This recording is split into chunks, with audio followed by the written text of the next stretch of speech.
2 months ago, these two teams opened their season against each other in Jamestown. Tonight, they battle for the ultimate crowning achievement, a West Division title and a trip to the PGCBL Championship. It's the Muckdogs hosting the Tarp Skunks right here on the Batavia Muckdogs Baseball Network. Ladies and gentlemen, welcome to Dwyer Stadium. Alongside Nate Canale, I'm Nikita Lohman. Nate, we have, and I don't say this lightly, the perfect matchup tonight. This one is going to be an absolute doozy. How are you feeling as we're just about 20 minutes away from first pitch? I'm nervous myself here, Nikita. That's just how big the stakes are in this game. The two best teams in the West Division throughout pretty much this entire season started off the regular season against each other, ended the regular season against each other, been very competitive throughout the entire season between these two teams. It's going to be an amazing game today. This series sure has been competitive. The Muckdogs did win the season series, 5-3. 4 of those wins, Nate, here at Dwyer Stadium. A perfect 4-0 at home versus Jamestown. 2 of those wins, walk-offs. The last game, a thriller. A few huge guys for Batavia. Nate, what'd you see in that last game that allowed them to win and take first place? That's the reason this game is here tonight. Very important win for the Muckdogs there. A number of guys stepped up, namely Omar Carreras, Jacob Vesco, and Cooper Fesh. Carreras went 2 for 2 with an RBI and a walk. Vesco 2 for 4 with an RBI himself. Fesh went 1 for 3 with a double and 2 RBIs. So those are going to be some of the guys, the key contributors that we're looking for to step up, because you have your guys at the top of the order like Braden Horton, Tyler Cacciataro, pretty much always show up to every game, are always very successful. So it's really those guys in the middle of the order tonight that really have to step up for the Muckdogs against a great offensive team like the Tarp Skunks are. I couldn't have said that better myself, Nate. The Tarp Skunks, man, can they hit. They have been on fire. They started the season, first 20 games, they were 10-10. They were sort of teetering around that 6th, 5th place in the West. Oh no, things changed big time. From about the middle of June to the end of the season, they have ended the regular season on a 19-4 run. This offense, elite. They led the West in average, on-base percentage, slug, runs per game, home runs, extra base hits, whatever stat you want to find, the Tarp Skunks were first in. They smacked, Nate, 17 home runs. This team is legit pop from top to bottom. It's some absolutely incredible stuff from the Tarp Skunks this year. It's not very often you see one team lead the entire division in pretty much, like you say, every offensive category. And 17 home runs is just a ridiculous number. But the Muckdogs, also with some great pitching, and none other better than Luke Rising starting on the mound for the Muckdogs tonight. Yes, Luke Rising has been nails. I think we both agree has been the best pitcher for Batavia all summer. Something that we're going to hammer home, the theme of this ball game, and how fitting that this is the West Division Championship. This is the best offense versus the best pitching staff. The Muckdogs this season, a 3.84 ERA, best in the West. At home, even better, 3.45 team ERA here at Dwyer Stadium. That's why that last game, it had that playoff feel, and it was so important. The Muckdogs dominated home, Nate. What do you think is the most important factor in bringing victory tonight? I think definitely the pitching, especially with Rising starting in the mound. We're bringing out the big guns for the game today, trying to limit that Tarp Skunks offense as much as possible while also finding some early offense if you're the Muckdogs. In the recent weeks, the Muckdogs have struggled a little bit to start games offensively and then found their rhythm as they go throughout the game. But against a high-powered offensive team like the Tarp Skunks, you can't let them get an early lead on you. We've talked about it all season. The Muckdogs have been the comeback kings this year. A number of big comebacks, a number of walk-offs this season. But the Tarp Skunks, it's hard to play from behind against this team with just how strong they are offensively, how deep their order is. So the Muckdogs really just got to get off to a good start and never let off the gas. Love that call. Let's take a look now at the team comparison, these two squads. Jamestown, as you can see, they have the edge in the hitting stats. The runs per game, Nate, very close, 7.56 to 7.44. We've been talking about the Muckdogs pitching, but don't get it twisted. This is a very good offense as well. They've been maybe scuffling a little bit as of late, but a 766 OPS, almost 7.5 runs per game. Jamestown, they've got a good pitching staff, and their guy throwing tonight, he's had a great summer. It'll be Colin Bola. Bola has pitched to a 1.29 ERA, but it has been sort of a limited sample. Sort of a funny breakdown as Nate, he pitched a complete game versus the Niagara Falls Americans, but outside of that one outing, he has not gone more than 3.2 innings in any other game he's pitched in this season, so you kind of don't know what you're going to get. Have they been saving his arm for this moment, or is he a guy that they're not going to let pitch deep into the game? It's going to be very interesting to see how the game goes from a pitching standpoint for the Tarp Skunks. As you mentioned, only one game pitching more than 3.2 innings. And that's something that the Muckdogs have really played to this season, is when the pitcher starts to get worn down on the mound, when that pitch count starts to rise, that seems to be when the Muckdogs jump on the pitcher, and that's when they start putting up a lot of runs. They see that opportunity and they take it. So it's going to be very tough for the coaching staff from the Tarp Skunks to make that decision, is how long to let Bola go, when to pull him. It's going to be kind of a rhythm thing, just gauging the feel of how the game's going. But you got to pay close attention to that if you're the Tarp Skunks coaching staff. Don't want to let the Muckdogs jump on a pitcher when that pitch count starts rising up. And you know, Nate, you saw that last night. Both Pablo Sainz and Aiden Zur from Auburn were dealing. Skip went to the pen after 5 innings. Coach Petrosi, he left Aiden Zur in the game, and that's where you saw, as you mentioned, they jumped on him, they took the lead, and they never lost it after that moment. So it's a tough line, but listen, that's what these coaches sign up for. They're here to make the big decision and then put their foot down and take the blame or the praise, whatever happens. And I've mentioned it a few times as well. The Muckdogs very much seem to be a team that strives off of momentum. And you've seen it plenty of times. I mentioned earlier, just a few minutes ago, about how they seem to get off to slower starts and start to rally towards the end of the game. And a lot of that, to me, is because of the momentum shift. When the Muckdogs start feeling the momentum, start feeling the energy from the crowd, and everybody, the whole atmosphere of the game starts to change, they never look back. So Muckdogs looking for some early momentum in this game, and hopefully going to ride that momentum all the way to a victory here in the West Division Championship tonight, Nikita. It's going to be a great game, so stay tuned. We've also got here, again, it's the playoffs. It's the West Division Final, so you know the pregame festivities are going to be wild. You know, we're going to give a little spoiler here, Nate. In just a few moments, something's going to happen with Lou Dog trying to keep himself away from the Skunks. That's all we'll say. You're going to have to stay tuned as we have the fire department coming on. We'll zoom in, let you all get a good look at that. Nate, it's always fun. Every single night you can expect something like this at Dwyer Stadium. It's just been such a pleasure being here all summer. We always bring the excitement in Batavia, that's for sure. Last night had a police escort. This night, as you mentioned, the fire department. And look for Dewey to hop out of the vehicle. And Lou Dog as well.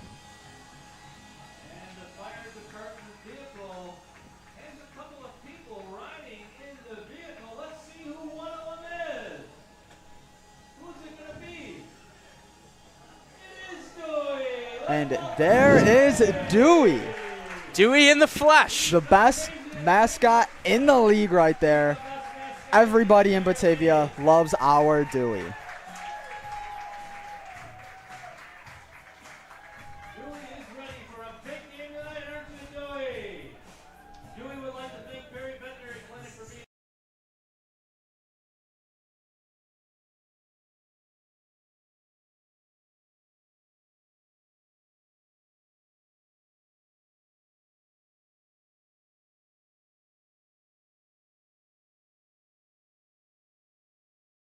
Oh, wait, there's more. Here comes Lou Dog. Fans, keep your eyes peeled because you're about to see something funny. Something fun with Lou Dog. Last night, Lou Dog getting his mustache shaved in protest against the Double Days. We'll see what he has for us tonight. You know, Nate, I've actually never seen him without any facial hair, so that was the first time in the few months that I've known him, albeit. That's that dedication. That's the Muckdog way. Very dedicated to his job.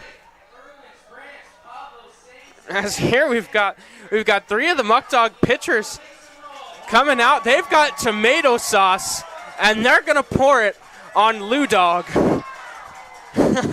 Getting rid of the skunks over there is Lou Dog. For anyone who doesn't know, if you get sprayed by a skunk to get rid of the stench, use tomato sauce. None of that Tarp skunk stench here tonight in Dwyer Stadium. Certainly something to behold, Nate. Not every day you get to see something like that at a baseball game.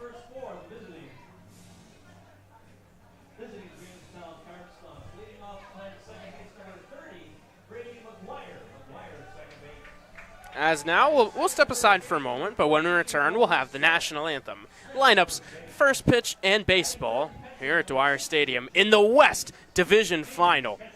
Great game in just about 10 minutes.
Return now. We're going to have a guitar performance of the national anthem here at Dwyer Stadium.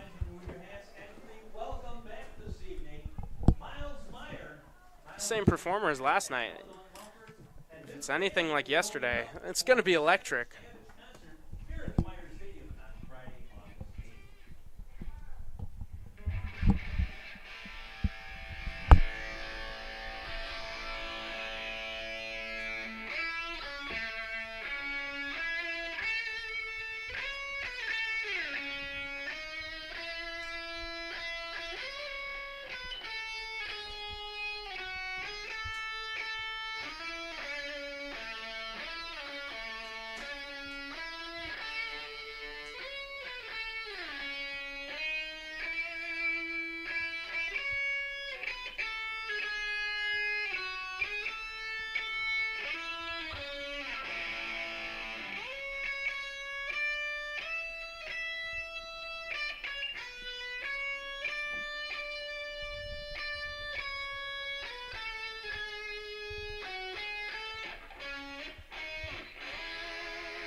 And Nate, with that electric performance out of the way, we are just about ready to get going baseball this evening.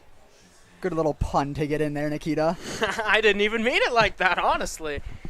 But you know the puns are going to be on tonight. You better believe it. Always. So we've talked ad nauseum about this Jamestown lineup. Why don't we show it to you? Leading off and playing second base, it's Brady McGuire. Batting second at first, it's Nolan Smith. And then comes the big three guys in the order they're really going to have to hone in on. There's a ton of depth, but these are the three boppers. Jacob Haynes, batting third, he's catching. In the four-hole, it's Ben Slanker, the right fielder. Justin Bremner mans center field and bats fifth. Nathan Borchar, the extra hitter, in the six-hole. Batting seventh, playing third base, it's Blake Herman. Brady Marshall will play shortstop and bat eighth. Batting ninth, it is the left fielder Eric Weeks, and Dom Costello is the extra hitter, batting 10th tonight. You mentioned that big three in the Tarp Skunks lineup at the 3, 4, and 5 spots with Jacob Haynes, Ben Slanker, and Justin Bremner. The last time out against the Muckdogs, though, to end the regular season, that big three went 1 for 10 with a walk. So the Muckdogs last time out had some great success against that very tough part of this Tarp Skunks lineup. Looking to duplicate that success here tonight. If they can do that, definitely one of the keys to the game there. That would make it extremely tough on the Tarp Skunks to come away with a win if the Muckdogs can limit those 3 batters like they did last time out. And the man tasked with handling that business, it is Luke Rising. Rising was predominantly used as a reliever during the regular season, made 1 start, 16 appearances. These numbers are just eye-popping. 39 innings, a 1.85 ERA, and 47 strikeouts to 8 walks. He's going to make you beat him, and it's not easy to beat him. He's got electric stuff, a fastball clocked up around 93 miles per hour, a sharp breaking ball, a nice changeup to go with it. Luke Rising has been the Cy Young of the staff for Batavia. There's no one else they'd rather have pitching in this type of game. As you mentioned, Nikita, one of, if not the best Muckdogs pitcher this year. Also one of, if not the best pitcher overall in the league this year. Luke Rising, one of the 8 Muckdogs All-Stars this year. He's been incredible all season, and the Muckdogs bringing him out in the biggest spot up to this point in the season. So leading off, it is Brady McGuire. McGuire has been another one of these Tarp Skunk hitters, pretty much 1 through 10. These guys rake. First pitch from Luke Rising, a fly ball into left field. Mindas, battling the sun, will make the catch. 1 pitch, 1 out to start the night. Couldn't ask for a better start to this game, Nikita. 1 quick out for Luke Rising. Good play over there in left field by Mindas. As Nolan Smith now will come to the plate. Sort of a funny matchup. Rising doesn't really walk anyone. Nolan Smith led the PGCBL West Division with 40 walks this season, a 478 on base, and 831 OPS. As he takes strike 1 right there. Looking at the Muckdog defense. Behind the plate, it'll be Cooper Omick once again from first to third. Braden Horton, Omar Carreras, Tyler Castrataro, and Justin Espinal. As that one is fouled away at third base side. Now in the outfield from left to right, the same as last night. Sean Mindas, Travis Hammond in center, Jacob Vesco manning right field. Essentially the same lineup. The only difference is tonight only batting 9, so no James Bolton. No balls, 2 strikes. The pitch is cut on and missed. Rising blows the heater by him for strike 3. 2 quick outs. Hot start here for Rising. Getting 2 outs in only 4 pitches here. You can't ask for much better than that, Nikita. Nate, funny that you say hot start. As we look at the keys to the game, you can see hot start right there. We've got Rising to the occasion. I was pretty proud of this one. Very punny tonight, Nikita. It is Luke Rising in the biggest moment. They're going to need him to rise to the occasion. First 2 batters, he's done just that. A lot more game to go, of course. The second note I have here Calm, clean, crisp. Against this Jamestown lineup, you cannot afford to give up free bases. They need to be clean in the field. You can't afford to give them a fourth and a fifth out in an inning because these guys are going to make you pay. Good teams do that. We saw it last night with the Muckdogs against Auburn.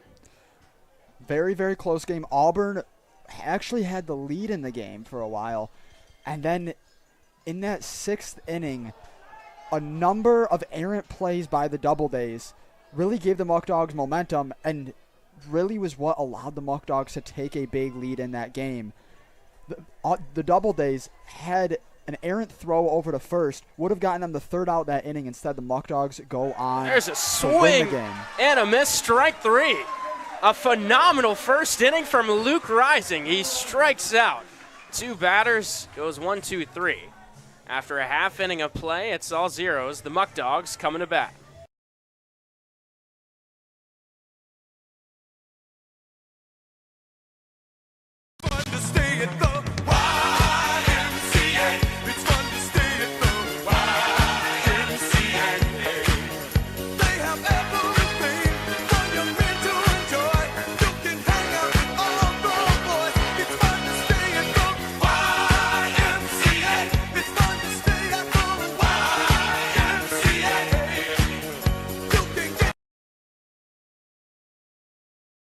We return now for the bottom of the 1st inning as we give you a look at the Batavia Muckdogs starting lineup presented to you by Tompkins Bank.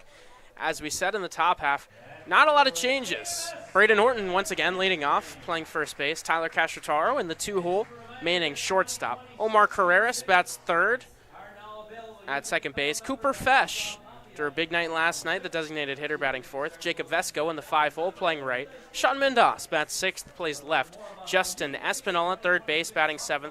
Cooper Romick again behind the plate, batting 8th. And Travis Hammond serving as that 2nd leadoff guy in center field, batting 9th. Of course, you already saw Luke Rising.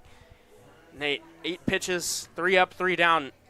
That's all you can ask for. That was unbelievable.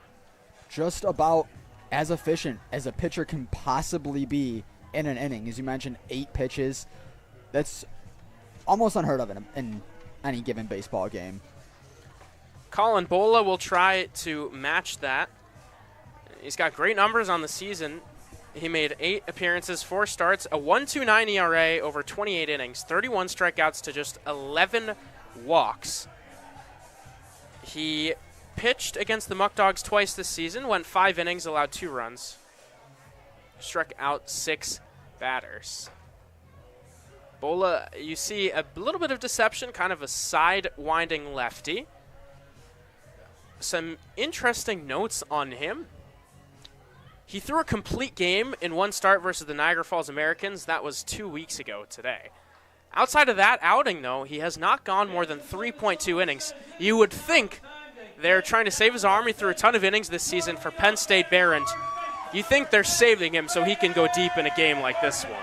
That's what the Tarp Skunks are going to be hoping for, especially in the PGCBL playoffs. A lot of games in just a few short days. So definitely got to manage your pitchers. Try to limit their pitch count as much as possible. Trying to have Bola go for the long run today. It'll be Braden Horton. Horton has locked down that leadoff spot. Been incredible since he got here. A 351 average, 506 on base, 518 slug. Take the first pitch outside. It'll be a lefty-lefty matchup, and the 1-0 pitch is up high. The count 2-0. Horton, a big factor in last night's win, went 2 for 3, 3 ribbies and a stolen bag. He's in the middle of just about everything the Muckdogs do. Seems like it's just about every night that we mention how big of a night Braden Horton has. He's just that consistent, that dominant of a player out there on the diamond. A guy who just lives on the bases. Great way of framing it. He gets on base more than he gets out. The 2-1 pitch from Bola goes to a sharp breaker, but that misses low and inside to count 3-1. And in a game like this, it's just so important to jump out to an early lead. You know your season's done. Once you get in that hole, it can be easy to start ticking down. Shoot, we only have 8 more outs, and then we're done. The 3-1 is grounded to second base, fielded cleanly. The throw from McGuire is in time for out number 1. Good way for Bola to end that at bat. First few pitches struggle a little bit, getting down in the count 3-1. Great pitch there to get the easy ground ball for the play at first to get Horton out. It'll be Tyler Castrotaro now. Castrotaro played in all but one game for the Muckdogs this season. 345 average, 850 on base percentage. First pitch to him here is fouled away, first base side. Castrotaro, another one of those guys for the Muckdogs who always shows up in the biggest spots. Just like Horton, seemingly always finds his way on base, always is a big contributor to this Muckdogs lineup. That one hop out to shortstop. Marshall fields, throws to first in time. Castrotaro hit it on the nose, but that is out number 2. 2 up, 2 down for Bola as Omar Carreras will come to the plate.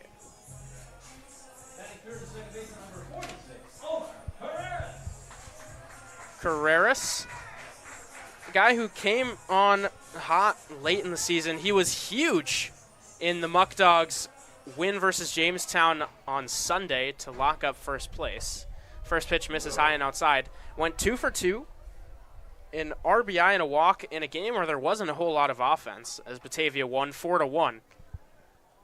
Carreras put them up early, and that made the difference. And we've seen that quite a bit lately in these Muckdogs games. A number of low-scoring affairs where any hit is insanely valuable to each team.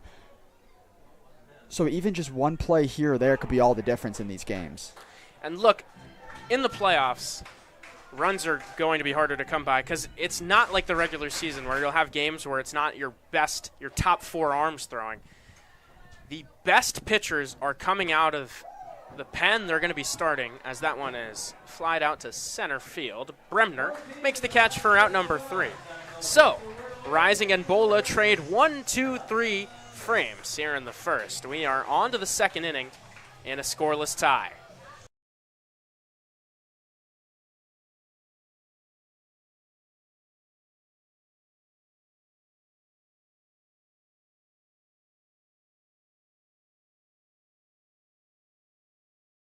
The Batavia Muckdogs could not operate without our sponsors. While we have a moment, I'll shine a light on all of the incredible sponsors which power Muckdogs baseball. A huge thank you to Alex's Place, Batavia Downs, Bourbon and Burger, Brighton Security, Bully Hill, Casella Waste, Dave's Ice Cream, Eli Fish Brewing, Ficarella's Pizza, Genesee Community College, Genesee Lumber, Ken Barrett Chevrolet, Oakwood Hill, Skyworks, Tompkins Bank, Turnbull Heating and Air, Tully's, UR Wilmot, Rochester Regional Health, Wright Beverage, Zoom Fitness, Allegheny Farm Services, Arc of Genesee and Orleans, Ashley Furniture, Batavia Foot Care Center, Best Choice Heating and Air, Bikers Against Child Abuse, Bright Path Kids, Burger King, Salino Plumbing, Council Rock Wealth Advisor Group, Eagle Star Housing, Easttown Beverage, Evers Dry Waterproofing, Farm Credit East, Farrell Gas, Frank's Call, Mr. Plumber, Freed Max at Geico, Genesee County Chamber, Glow Regional Waste, Go Health, Graham Corporation, Healthy Families Wyoming, and the Genesee Partnership, Horizon Health Services, HP Hood, ICAC, J. Leonard McAndrew Funeral Home, Land Pro, Leaf Guard, Liberty Pumps, Louis J. Lang & Sons, Empower Agency, Massive Testing, Mental Health Association of Genesee and Orleans, Mars RV, Mogoveras Automotive, the National Guard, the New York State School for the Blind, Oak Orchard Health, Oatka Milk Products, Overheard Door, PNCG, Pellegrino Auto Sales, Perry Veterinary Clinic, Stance Harley Davidson, Stop DWI, Suburban Propane, TF Browns, Toyota Batavia, Trevor O'Reilly State Farm, TVFCU, and the United States Gypsum Company. Second inning just about ready to get underway. It'll be 4, 5, and 6 in the Tarp Skunk order, starting with the big bat of Ben Slanker. Nate Slanker committed to Louisville at Ohio University this season, hit 21 home runs. So some major thunder in his bat as he takes the first pitch fastball in the outside corner for strike 1. Against these big bats that they have in this Tarp Skunks order, once again, very important for Luke Rising to get ahead in the count early. Slanker played a big part in the Tarp Skunks' win yesterday in their semifinal matchup versus the Americans. Went 2 for 3 with a triple, a double, and 5 RBIs. In a game, Jamestown won 12-2. So they didn't really have a lot of high-stress situations yesterday. That one, a hot shot right back up the middle for a base hit. So Slanker aboard with the first knock of the day to open up the second inning. as Justin Bremner comes to the plate. Bremner, one of these guys in the quote-unquote big three. I say quotes. It's not just them. The the Tarp Skunks with 7 hitters who finished the season with an OPS above 820.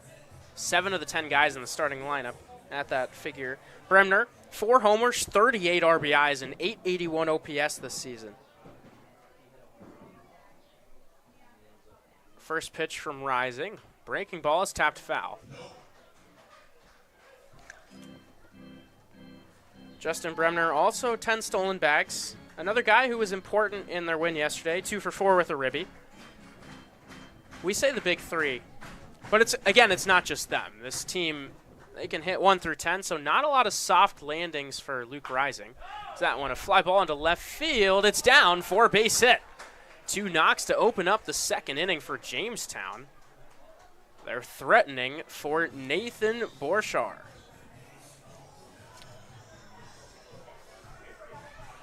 Hot start here, as you mentioned, for the Tarp Skunks.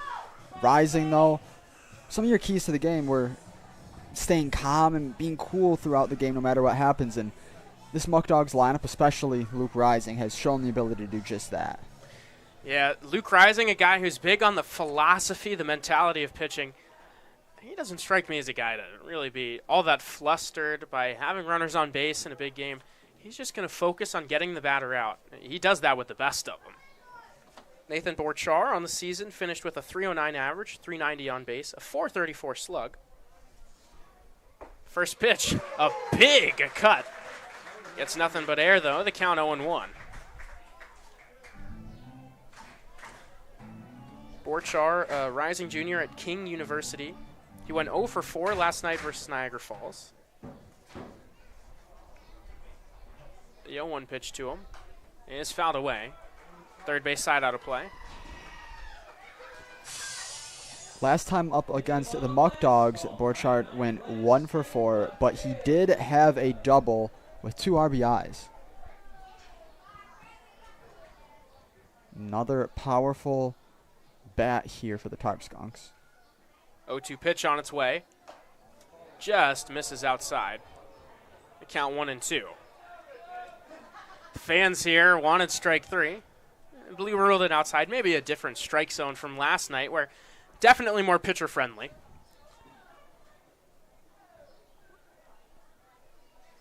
Was very friendly to that high and outside corner of the zone. It's that one.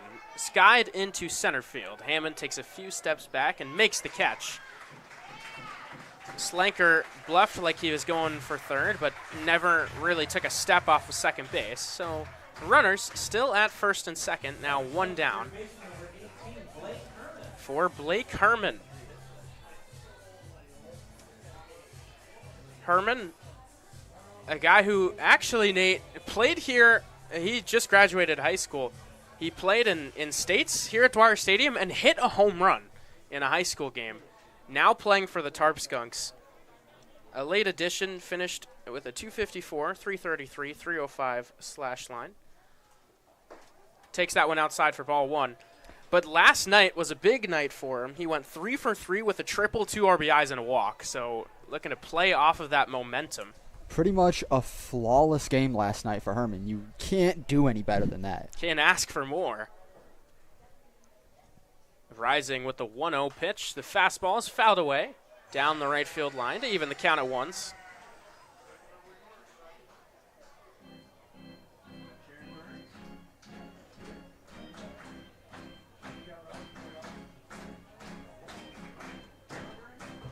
Quick meeting on the mound here between Rising and Romick.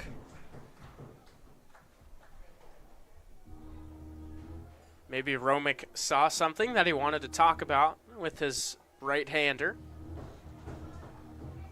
Every pitch in a jam like this is so important.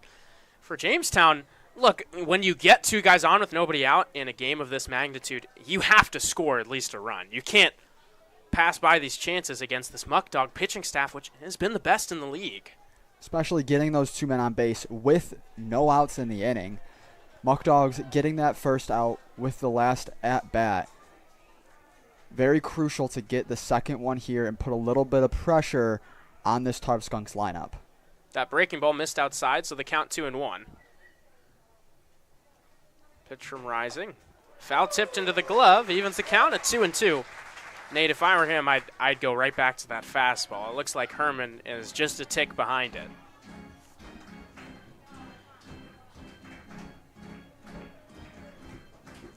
Two balls, two strikes, one out here in the top of the second inning.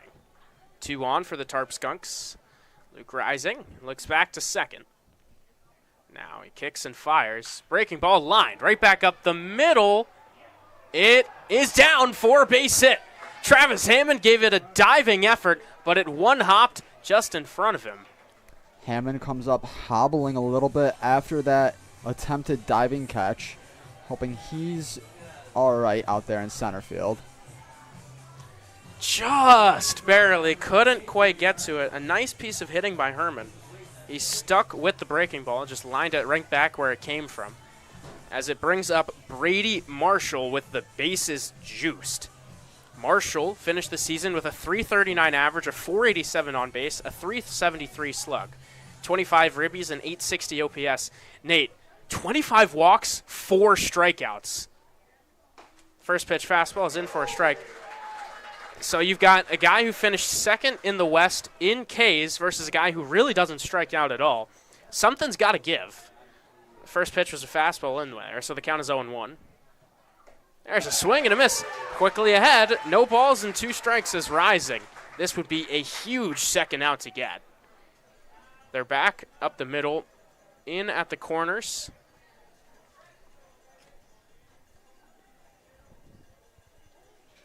Rising. Tough spot to claw out of for Rising, but if there's anybody who can do it, it is him.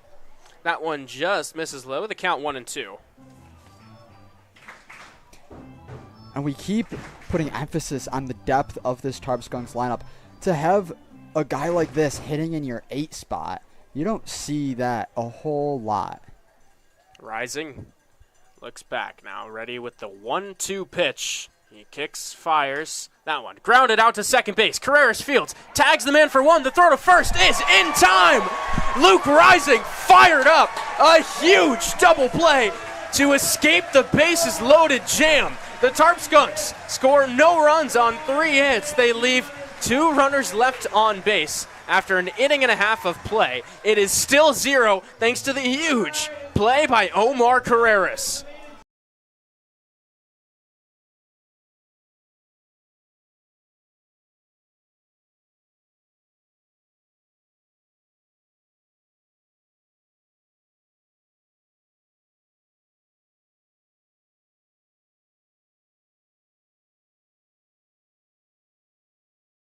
People always ask me, Sophia, how do you change a tire?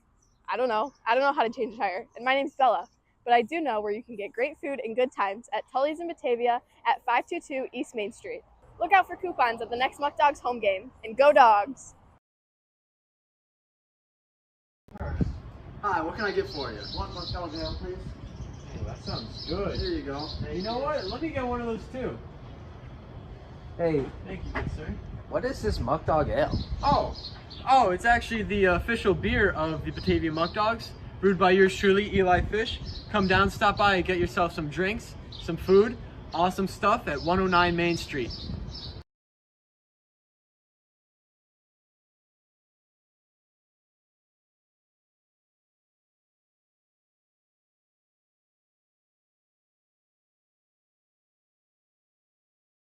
After a huge play, the Muckdogs return for the bottom of the second inning. That's got to be a gut punch for Jamestown.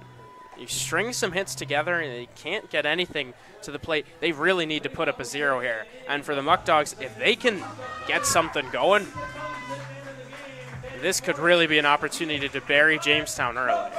That's the second time in 2 nights now, one last night, one tonight, that we've seen pretty much that exact same double play in the same spot by Omar Carreras.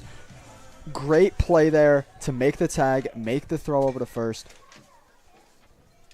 Cooper Fesh takes the first pitch low for ball 1. Fesh put the Muckdogs ahead in the 6th inning with an RBI double, a lead they would never relinquish. He's just been Mr. Reliable all season long. He finished the season with a 320, 401, 408 slash line. Tonight, he's the designated hitter. And if there's anyone to step up, is that one off the fists. Just goes foul. They'll throw to first anyway. And Cooper Fesh, a guy that can really bring a winning mindset, winning attitude to your locker room. He just finished his sophomore year at Keystone College, and they went 37-11 and made the quarterfinals of the D3 National Championship.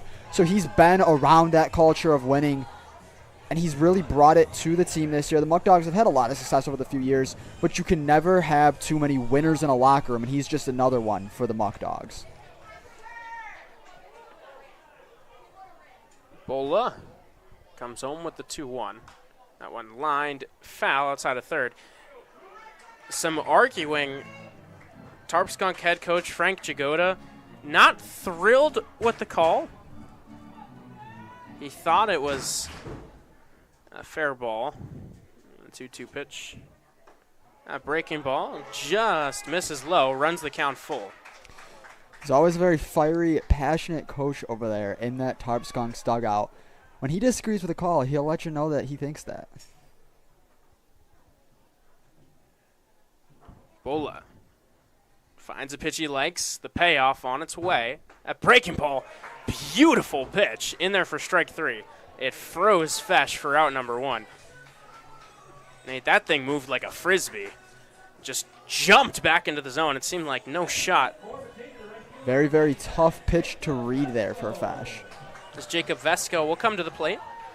Vesco has been hot recently. He is 12 for his last 25. 6 RBIs in that time. As he goes back to that breaking ball, gets an awkward wave and a miss for strike 1. That thing really has some bite on it. In a game where there's a ton of nasty breaking balls, Bola and Rising, I think they might have some of the prettiest you'll see all summer. As that one is fouled back, the count 0-2. Vesco, another guy who was a key contributor versus Jamestown in the battle for first place on Sunday, went 2 for 4 with a ribby. Here comes the 0-2 from Bola. Fastball is low.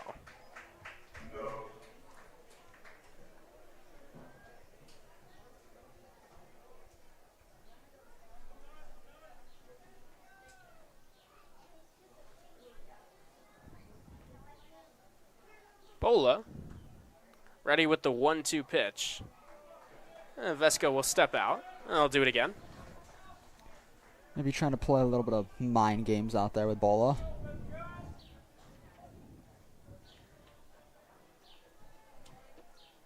Bola rocks, kicks, and fires.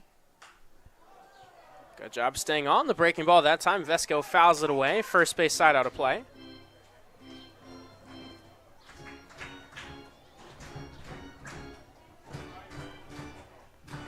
Nate, it may only be the bottom of the 2nd inning. 1-2 pitch coming home.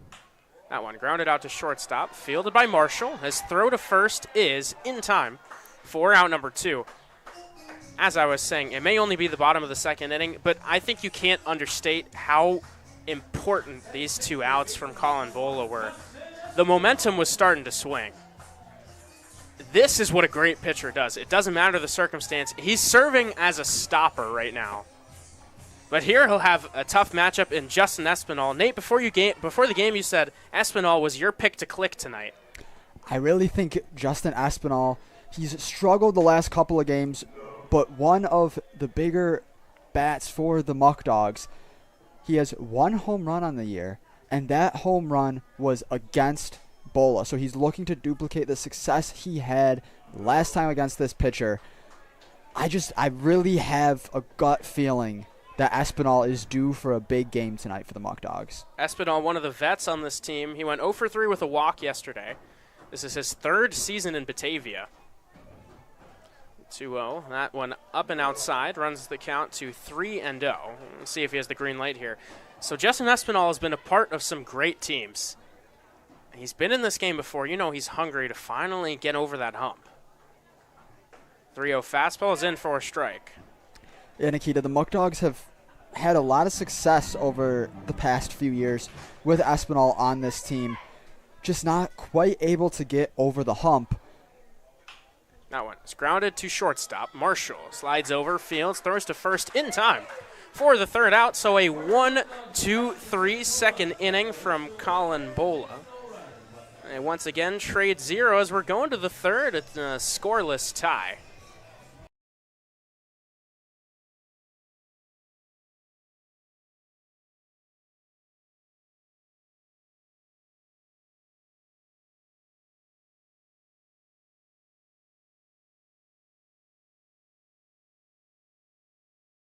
Muckdog fans, if Batavia wins tonight, the finals, not the West Division finals, the PGCBL final, a chance for glory, a chance for that ring, that big shiny ring. It would begin on Friday, August 1st. Still to be determined whether that game would be in Batavia or on the road. That'll be up to the team with the better record of the two teams in the finals. So if Amsterdam wins, they will, if Amsterdam makes the finals, which they generally do, Nate, it would be their choice. I promise us in a moment we'll take a look at the playoff bracket to give you all an idea of what that's looking like at the moment. But look, if the Muckdogs win tonight, we can guarantee at least one game at Dwyer Stadium, potentially two, before it's all said and done. So, Nate, they need to go out. I know you listening, you have a phone in your pocket. Pull it out, dial in, 585-524-2260. Get yourself some tickets before it's too late. Let's now look at the playoff bracket. Of course, the winner of tonight's game goes to the PGCBL final. The loser is done for the summer. Out in the East, Amsterdam takes on Boonville tonight, and Saugerties takes on Utica in the semifinal. They'll play their East Division final tomorrow. And then, of course, the finals start on Friday. As we return for the third inning, it'll be Eric Weeks, 9-10-1 in the Tarp Skunk order here. Weeks in left field tonight. I think Eric Weeks is a prime example of Jamestown. All of these guys have pop. He had 3 home runs this summer out of the 9-hole. We saw him go yard here at Dwyer Stadium against Pablo Sainz. That one back on June 14th. First pitch from Rising, misses outside for ball 1. And especially here at Dwyer Stadium, one of the harder stadiums to hit a home run in. Nonetheless, Weeks hitting one of the few to be hit here this year. Just thinking off the top of my head, I believe we've only seen 2 all summer. Here at Dwyer Stadium, none by the Muckdogs. The 2-0 pitch popped up. Foul behind the plate. Eric Weeks finished the regular season batting .246, a .350 on base, a .377 slug. He went 0 for 4 versus Niagara Falls yesterday. Did drive in a run, though. And Weeks, also college teammates with one of the members of that big three, Justin Bremner. That one hits off of Tyler Castrataro. A hard ground ball that just took a wicked hop. It stayed down. He thought it would go up. So it eats him up. It'll be an E6 to open up the third inning. Eric Weeks, not a huge threat to run. 4 stolen bags with Cooper Romick's arm. Don't expect him to go anywhere. But it does bring up Dom Costello with 1 on and nobody out. Costello finished the season a .314 average, a .770 OPS for the Gannon University attendee. He'll look to get on and start a rally with the top of the order up soon. The runner goes, the pitch is swung at and grounded out to second base. Carreras fields and throws to first in time. So the hit and run keeps Jamestown out of the double play. It advances Weeks to second base, and it brings up Brady McGuire. McGuire flew out to left field on the first pitch of the ball game. He swung so fast we didn't get a chance to talk about his crazy stats. He does have a home run, 24 ribbies, a 917 OPS. Had 3 RBIs last night. First pitch from Rising to him here is a breaking ball that misses low.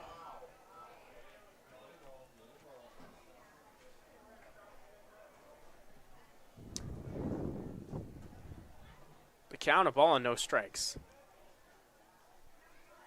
Fastball popped up first base side. Horton is chasing, but that will make the seats.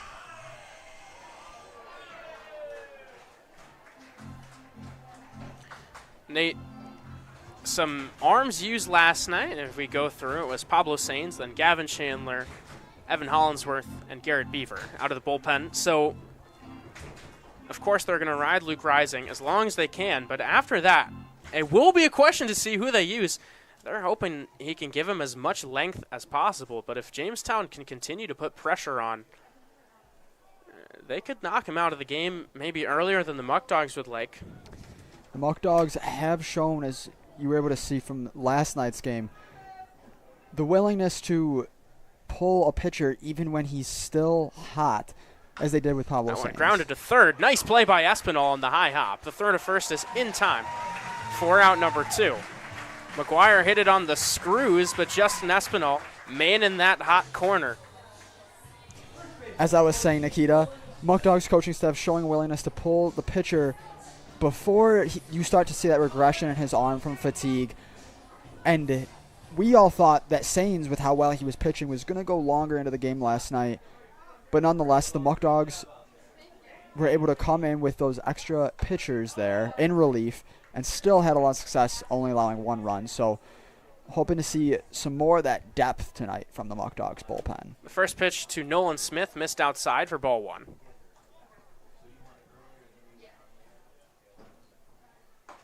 That pitch, similar location with the off speed, it just misses outside. So 2 balls and no strikes to the first baseman.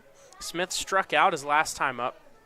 Here, an opportunity to put the Tarp Skunks on the board first this evening.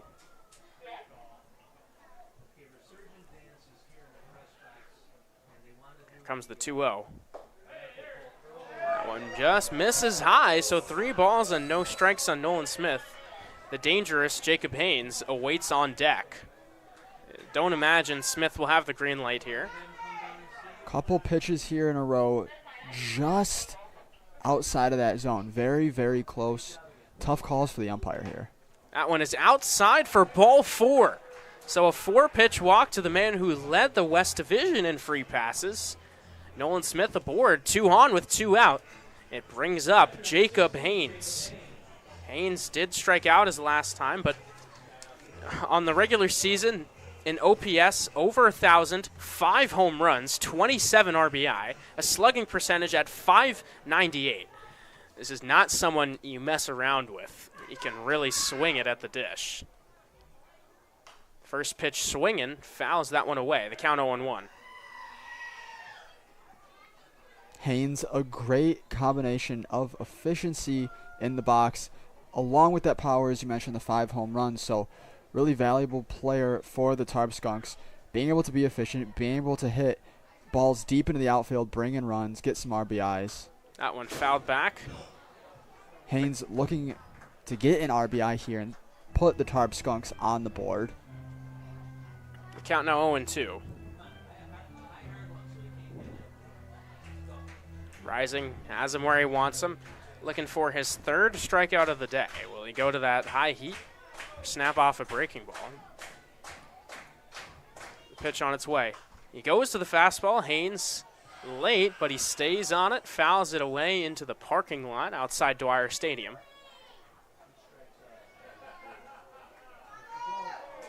The 2nd straight inning, Jamestown has put a little bit of pressure on Luke Rising, was able to pull a Houdini act to get out of the 2nd. The 0-2 on its way.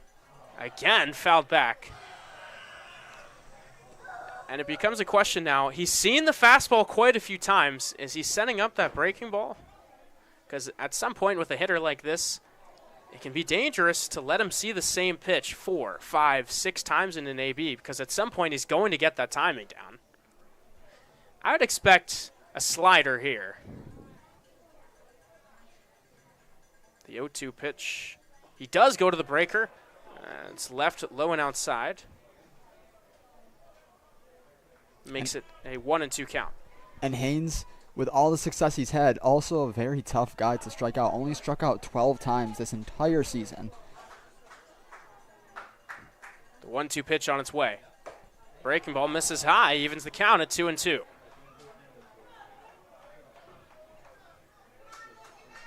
Haynes starting to battle back here. Hit a number of foul balls when the count was at 0-2. Just managing to keep himself alive. Now 2 balls in succession here. Rising. Pitch on its way. Line drive, base hit into right field. They're waving home the runner Weeks. The throw from Vesco is not in time. An RBI single. Jacob Haynes wins the battle and puts the Tarp Skunks on the board first here in the 3rd inning. Nate, you said it. That was a tremendous, gutsy at-bat. And you've seen those from Haynes all year long. Not a very easy guy to put away, and makes a big play for the Tarp Skunks, finally breaking the tie in this 3rd inning. It's now Ben Slanker comes to the plate, facing the meat of this Tarp Skunk order. Still 2 runners on, threatening for more. First pitch is inside for ball 1. You saw the Muckdogs go down in last night's game. They were only ever down by 1, and they immediately punched back. Allowed 1 in the 6th, scored 2 in the bottom of the 6th. They're trying to keep it at 1 here. You don't want to let it snowball early. The 1-0 is inside, so 2 balls and no strikes to Slanker. Slanker smoked a single back up the middle in the 2nd inning. This is his 2nd trip to the plate.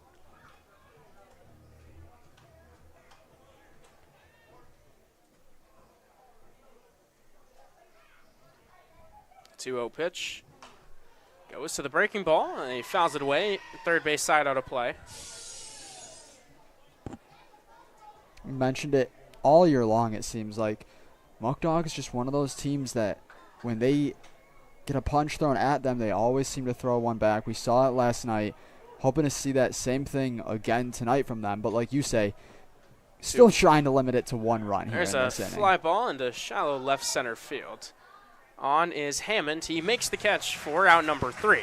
So the Tarp Skunks get on the board first. They score 1 run on 1 hit. They leave 2 men left on base. And after 2.5 innings of play, Jamestown leads 1-0.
It'll be Sean Mindas to lead off here in the bottom of the third. First pitch fastball is in for strike one. It'll be Mindas, followed by Romick and Hammond. 0-1 pitch on its way. That breaking ball is in for strike two. Mindas, a guy who's been struggling a little bit recently, but still hitting 300 to end the regular season nonetheless. That really shows his ability to put the ball in play, even with these struggles, still having a batting percentage that high. He lines that one into left field. It's down for a base hit. So Mindas is aboard to open up the third inning, just what the Muckdogs needed. As Cooper Romick comes to the dish. Nate, I'm going to say it right now. Do not be surprised if we see some action on the bases. Sean Mindas, a guy with some speed, stole 8 bags over the regular season. Cooper Romick can handle the bat pretty well. The Muckdogs trying to claw that run back. Colin Bola went 1-2-3 over the first 2 innings. 6 up, 6 down. Muckdogs breaking that trend here. Trying to tie this one back up. His first pitch. Flashing bunt. It's fouled away. Count 0-1. As you mentioned, Cooper Romick, very capable at bat. Has seen his struggles this year, but last year was second team all PGCBL, and in his last collegiate season, hit .319 with an .872 OPS, so definitely no slouch here at bat. Flashing bunt, and they've got Mindas picked off. The throw, Mindas escaped initially, but I believe they're ruling he was out of the baseline. He would have been tagged out anyway as he overslid second, and it appears that he's down. Grabbing somewhere in the upper body.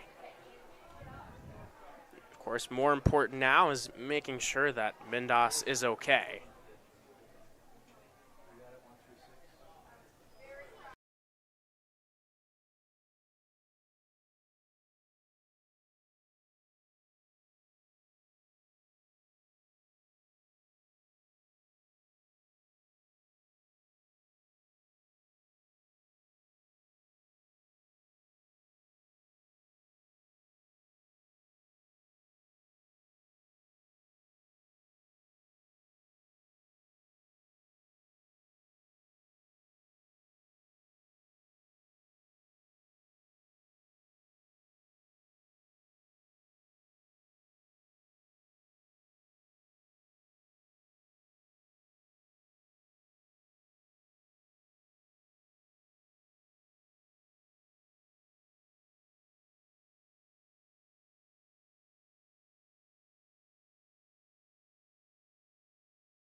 Mindas up and walking under his own power, encouraging to see.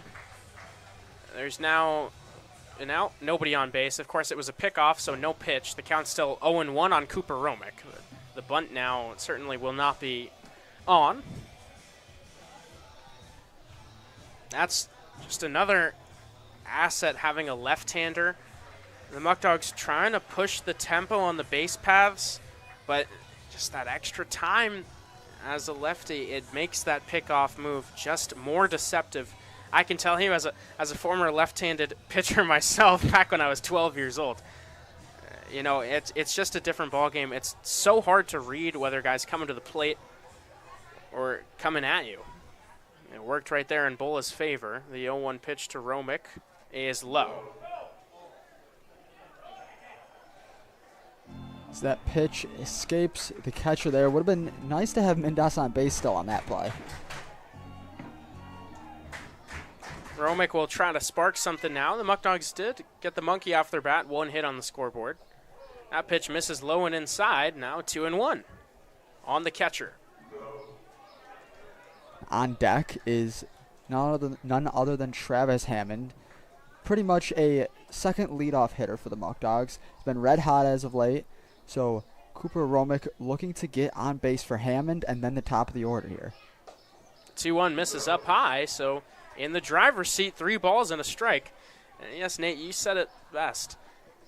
if you can get Romick on for Hammond, a guy who's been smoking hot in July.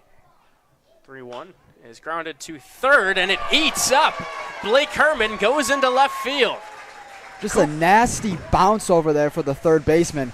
Very, very tough play to make, and a great hit by Cooper Romick getting on base here. They rule it a base knock, so the second straight hit for the Muckdogs. One on with one out now for Travis Hammond.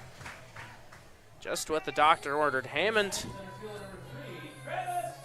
the numbers to end out the regular season, hit 284, 367 on base, a 407 slug.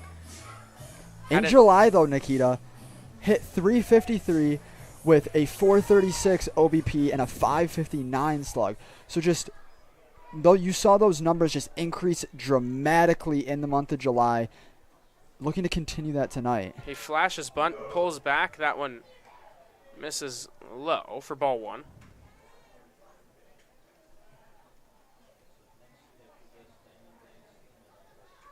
And those numbers from Hammond, not over a small stretch either. 14 games played in that time period, so he's shown some consistent success. Count now even at a ball and a strike. Romick leads off of first. You see Horton and Castrataro standing, waiting to get their chance. And that nasty breaking ball backdoors it to perfection. The count now 1-2. Would not be surprised if we see that breaker again, this time starting on the outside corner and then going to that back foot of Travis Hammond. They'll throw over. Romick dives back in time.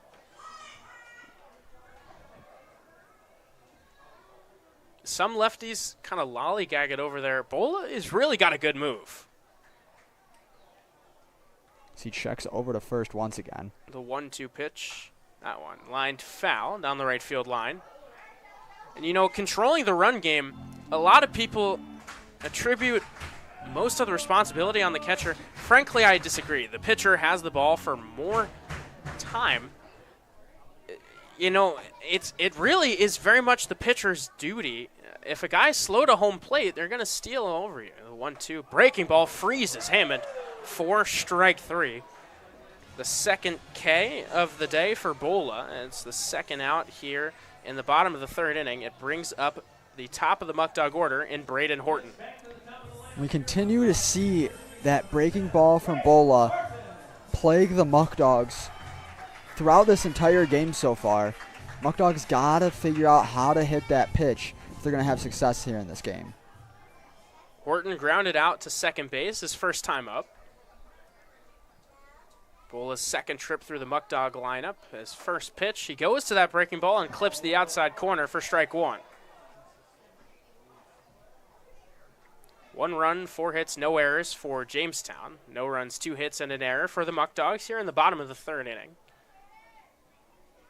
Braden Horton awaits the 0-1 pitch. Cooper Romick leading off of first base. Fastball misses low and outside.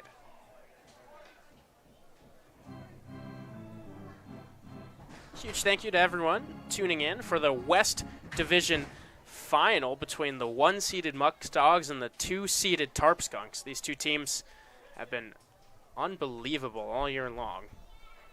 There's a swing and a miss for strike two. But at the end of the day, only one will remain standing.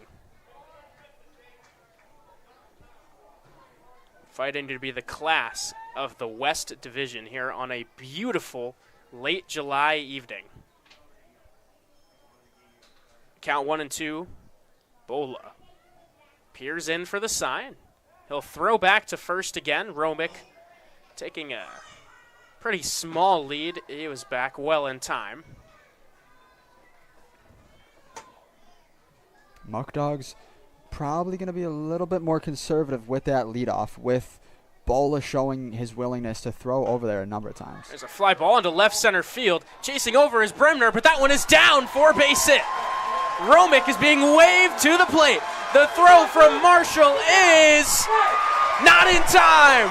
A ribby double for Braden Horton, and we are all tied up at ones here in the bottom of the third inning. A huge 2-out double from a guy who has just been doing it all season long.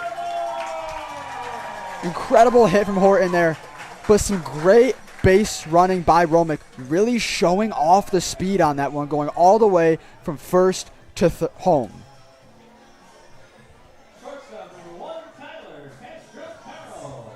And again, Nikita, it seems like it's like clockwork for the Muckdogs. They get a run, they get the first run scored of the game on them, and they have an immediate response. They don't waste any time closing that deficit.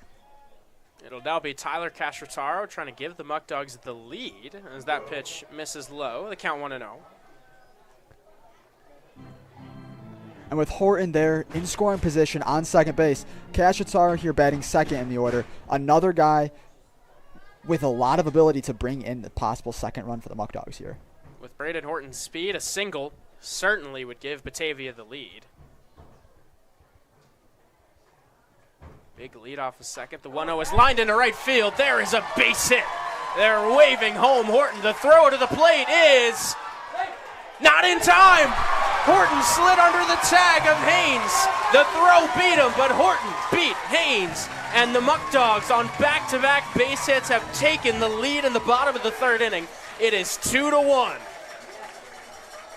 Horton looked dead to rights on that throw to home, just getting to the plate in time. Another incredible show of base running and skill from Braden Horton, who comes up big once again for the Muckdogs. Castrataro advanced to second on the throw to the plate. Some savvy base running, so still a runner in scoring position now for Omar Carreras. And those two, it's been Horton and Castrataro all season long. That breaking ball misses high for ball one.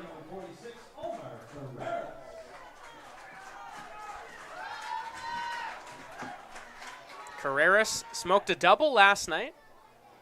Trying to keep on swinging it here. Already 2 home in the third. The pitch from Bola misses low and outside. So that second time through the lineup is proving to be different from that first trip. Once you see a guy get that added familiarity with hitters as talented as the Muckdogs lineup is, it's going to be tough. 2-0 goes to the fastball. That one misses high. It is 3 balls and no strikes. Cooper Fesh awaits on deck. With how the last few at-bats have gone for Bola here, you have to wonder, starting this count 3-0, sometimes great offense like the Muckdogs have shown here can start to get in the head of the pitcher a little bit. Bola looking to prevent that from happening as he fires a strike in there, making the count 3-1. And when you consider that all of this has come with 2 outs, it just adds to that gut punch. As the 3-1 breaking ball is chopped foul outside of third. It runs the count full. Skip Martinez over there trying to make a play on the ball. I wouldn't say that's his A effort. Great ball player in his prime with Skip. Yeah, former major leaguer. Trying to coach up his guys to a West Division title. The 3-2 pitch on the way. That one, pop up right side of the infield. McGuire makes the catch for out number 3, but not before the Muckdogs strike for 2 runs on 4 hits. They leave 1 man left on base, and after 3 innings of play, they are on top 2-1.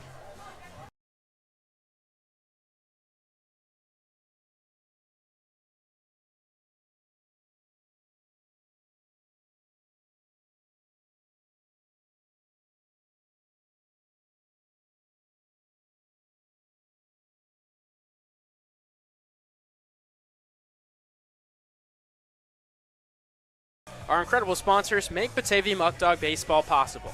I'd like to give a special thank you to Batavia Downs, Brighton Security, Bully Hill, Casella Waste, Eli Fish Brewing, Genesee Community College, Genesee Lumber, Skyworks, Tompkins Bank, Turnbull Heating and Air, UR Wilmot, Rochester Regional Health, Rank Beverage, Geico, Graham Corporation, HP Hood, Liberty Pumps, and Oatka Milk Products for your support of the Batavia Muckdogs.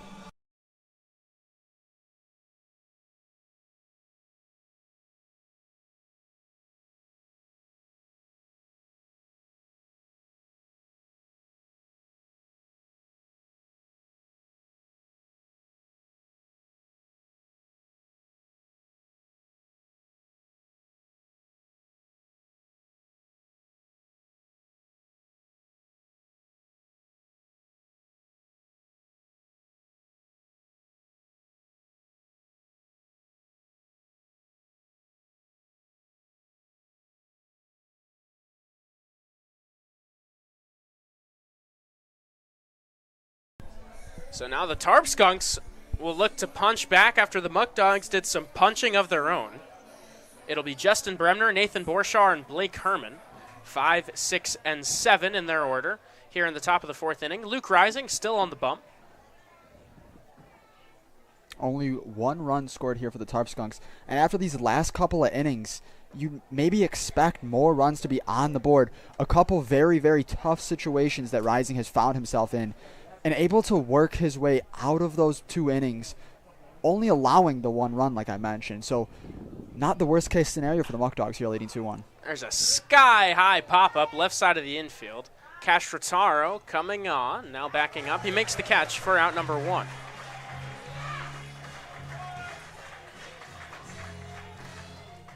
That 1 early out here, Muckdogs looking to have a little bit of a cleaner inning here in the 4th.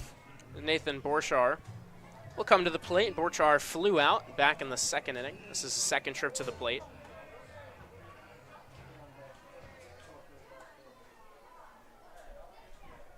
First pitch on its way is in there for strike 1. A shutout inning is crucial for Batavia. You don't want to turn this into a slugfest. The Muckdogs want to play their game. They've got a good lineup, but pitching is where they've thrived since the start of July, as that backdoor breaking ball clips the outside corner for strike 2. Rising pumping his fist on the mound. Very happy with how this inning is going in. Very happy with how well he's finding the zone here. 0-2 miss is low. For a guy who came into the game, 47 Ks to 8 walks, Luke Rising, not only does he have great stuff, he has pinpoint command. He can put all of his pitches wherever he wants in any count. As here, he paints a fastball on the inside corner for strike 3. He freezes Borchar for out number 2. 2 up, 2 down, as Blake Herman will come to the plate. Herman singled in the 2nd inning. He was a bit late on the fastball, though, so here I'd expect Rising to give him a steady diet of cheese.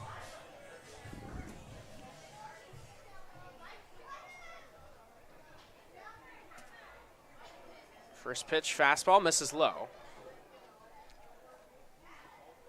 Took a big bounce off of Romick there.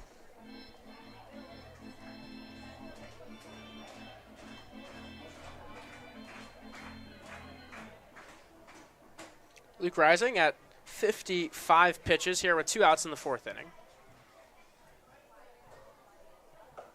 That fastball misses high. The count 2-0. Of course, Rising as a reliever, not a ton of outings where he pitched a lot of innings, had that pitch count up high. 2-0 breaking ball, misses outside. There were some times when he went 5+, but the way that Luke Rising pitches, his dominance on the mound all season, he gets very quick outs. So we really haven't seen him go up above that 60, 70 pitch threshold, as that fastball misses high for ball 4. Definitely appears as though he'll get to that point tonight. It'll be interesting to see how Rising handles that. My bet is that he'll handle it pretty well, Nikita. 100%. Luke Rising, a starter at RIT, did not make a single relief outing this year at school, so he's got experience pitching deep into ball games. It's not that. It's just that it's been a few months. As Brady Marshall lines one into left center field. Hammond chasing. He dives and he makes the catch. What a play by Travis Hammond. Seemed like no shot he'd get to that one, but he saves a run, keeps the Muckdogs in front on one of the best plays of the season. Through 3.5 innings of play, the Muckdogs lead this one 2-1. After the break, we'll return with the bottom of the 4th.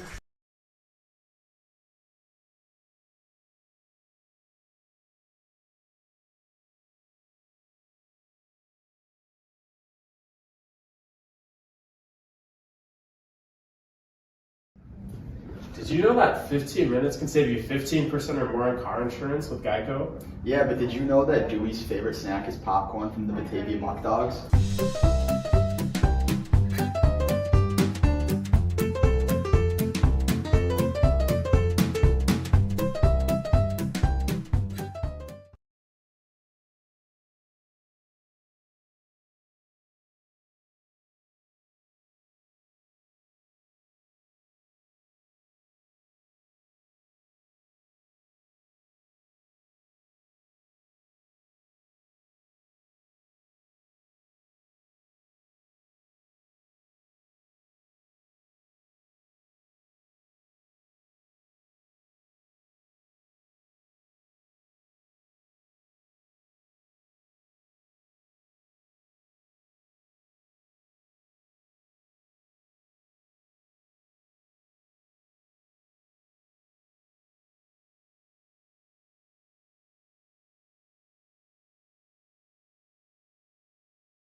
Cooper Fesh will lead off here in the bottom of the 4th inning.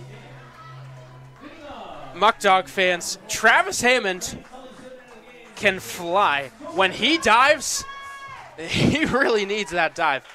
That was the best catch that we've seen all season, as that one is grounded out to second base, fielded cleanly by McGuire. His throw to first is in time.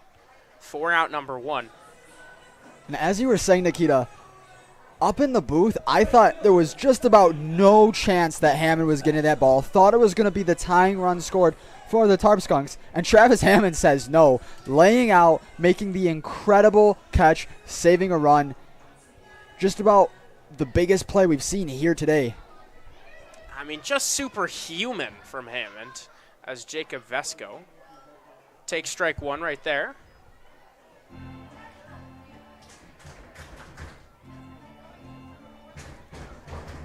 And again, that would have tied the game, and who knows if we're still going in that inning, if not for that play. That breaking ball just misses inside, evens the count at 1-1. And the plays like that often are the differences in this game. As you mentioned, we could still be in that inning. And so making that play, when you look back on the game for both teams, those little plays is what determines the outcome of these games. You know, defense, it's easy to overlook it because offense does matter more in baseball. But when you make big defensive plays, it wins you ball games. You see that double play by Carreras, the diving catch by Hammond. That's 2-3 runs taken off the scoreboard. So the 1-2 pitch to Vesco is cut on and missed. 2 up, 2 down here in the bottom of the 4th inning for Bola. As Justin Espinal will come to the plate.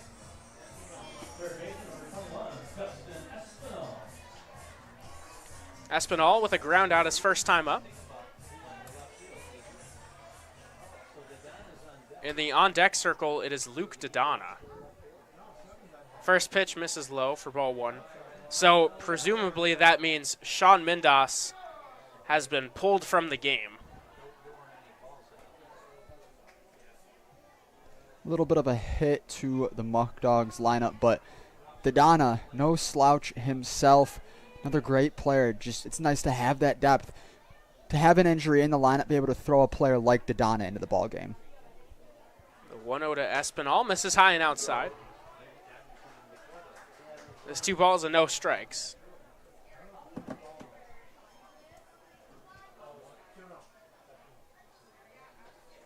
Bola kicks and fires. That one is grounded in the 5-6 hole. It hits off of the glove of Marshall in shallow left field. And that'll be a base hit for Justin Espinal. Once it got by the third baseman, Herman, that play was never going to be made. It's a 2-out knock for Espinal. It keeps the inning alive for Luke Dodonna. Saw a similar situation in the last inning for the Muckdogs with 2 outs. Making a little bit of a rally is there's going to be a meeting on the mound here.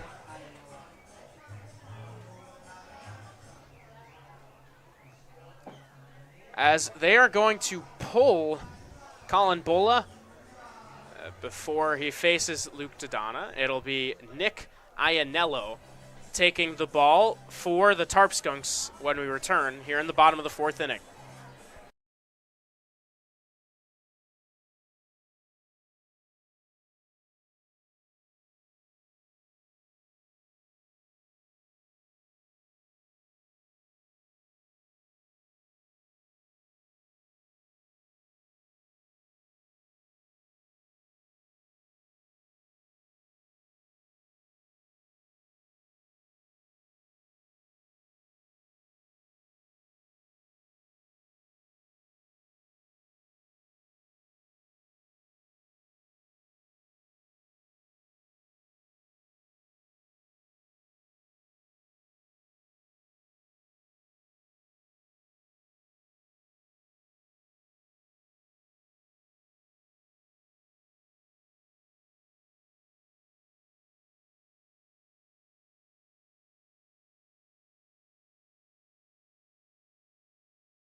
Luke Dodonna. Flash some numbers on the screen before the break. In 22 games, a 259 average, 441 on base, 333 slug. He's being thrown in. As you're swinging a miss, strike one. Thrown into a tough spot. Coming off the bench in a championship game. As Nick Iannello, Nate has some more on the new right-hander for the Tarp Skunks. Nick Iannello with a 2.41 ER in the year, 24 strikeouts to 18 walks. Last time out was the 25th against Niagara. 2 innings pitched, allowed 1 run in that game. Just finishing up his senior season at SUNY Brockport, where they finished the season with a whopping 36-5-2 record, breaking their program's win record. 1-1 pitch misses outside. 2 balls and a strike.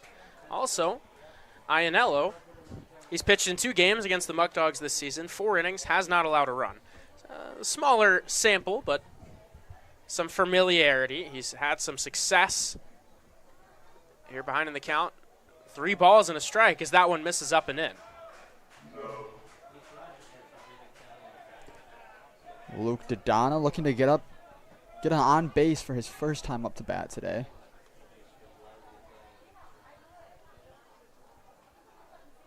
The 3-1 pitch on its way. That one misses low and outside for ball 4. So Dodonna draws a walk at his first trip to the plate. Puts 2 on with 2 out for Cooper Romick. We have really seen 2-out rallies be killer. The Muckdogs have been so good with 2 outs, albeit small sample. Yesterday, 4 runs with 2 outs in the 7th to essentially put Auburn away. They had 2 runs with 2 outs last inning after back-to-back quick outs to open the 4th. They've got 2 guys on. Cooper Romick looking to pad that lead. Espinal off second, Dodonna off first. The first pitch from Iannello paints the outside for strike 1.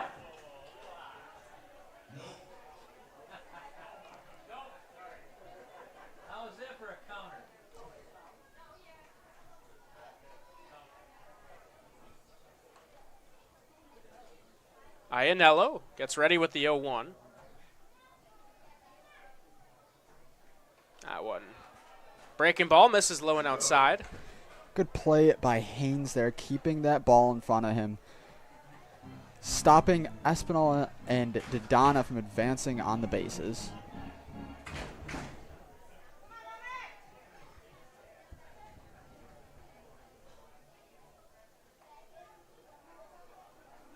The 1-1 pitch on its way to Romick. That one is grounded to third. Fielded the throw to second is in time to retire the side. So Iannello gets the final out here in the 4th inning. The Muckdogs bring home no runs in the 4th. They leave 2 left on base. We're headed to the 5th. Batavia on top, 2-1.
Luke Rising still out there for the top of the 5th inning. He'll face Weeks, Costello, and McGuire. So 9, 10, and 1 in Jamestown's order.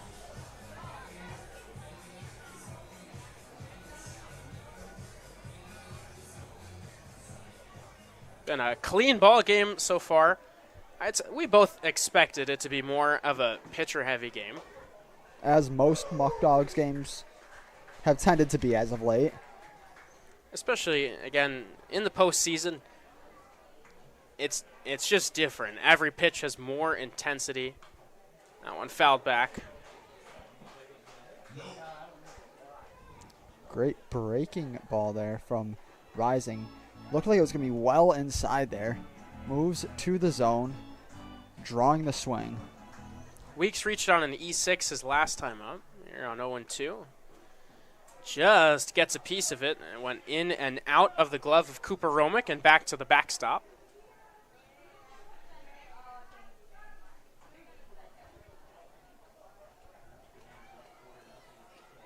Another 0-2 coming. Swing and a miss, strike 3. Rising, pumps his fist, snaps off a filthy slider for out number 1. As Dom Costello digs in. Rising now at 63 pitches on the night. Saw Sains get pulled around a similar point in the game. Have to see how long Grant Bickham and Skip Martinez let Rising go in this game. But he's still firing it in there right now. Hot start to the 5th inning. I would expect him to get a pretty long leash tonight. As the 0-1 pitch is grounded back up the middle. Castrotaro fields. He throws to first in time for out number 2. Just seems like he's gotten better and better as the game has progressed. The Tarp Skunks early on got some pressure against him, but it's been smooth sailing since the 4th started. A little bit of the opposite effect here with Rising. Tarp Skunk starter almost seemed like after the Muckdogs lineup saw him the first time through, they started being able to put the bat to the ball. As you mentioned, opposite thing happening here with Rising. Seemingly invincible in these last couple of innings, really making it tough on the Tarp Skunks. First pitch breaking ball, clipped the inside corner, so the count 0-1. Check swing. They appeal down to first. They say he did not go, so the count even at 1-1.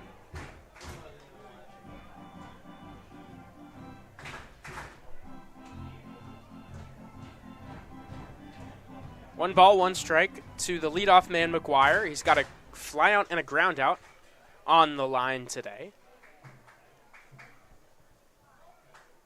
1-1. The fastball misses outside. Rising, not too happy with the call.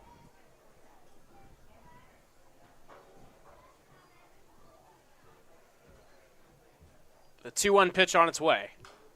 Fouled off outside of third.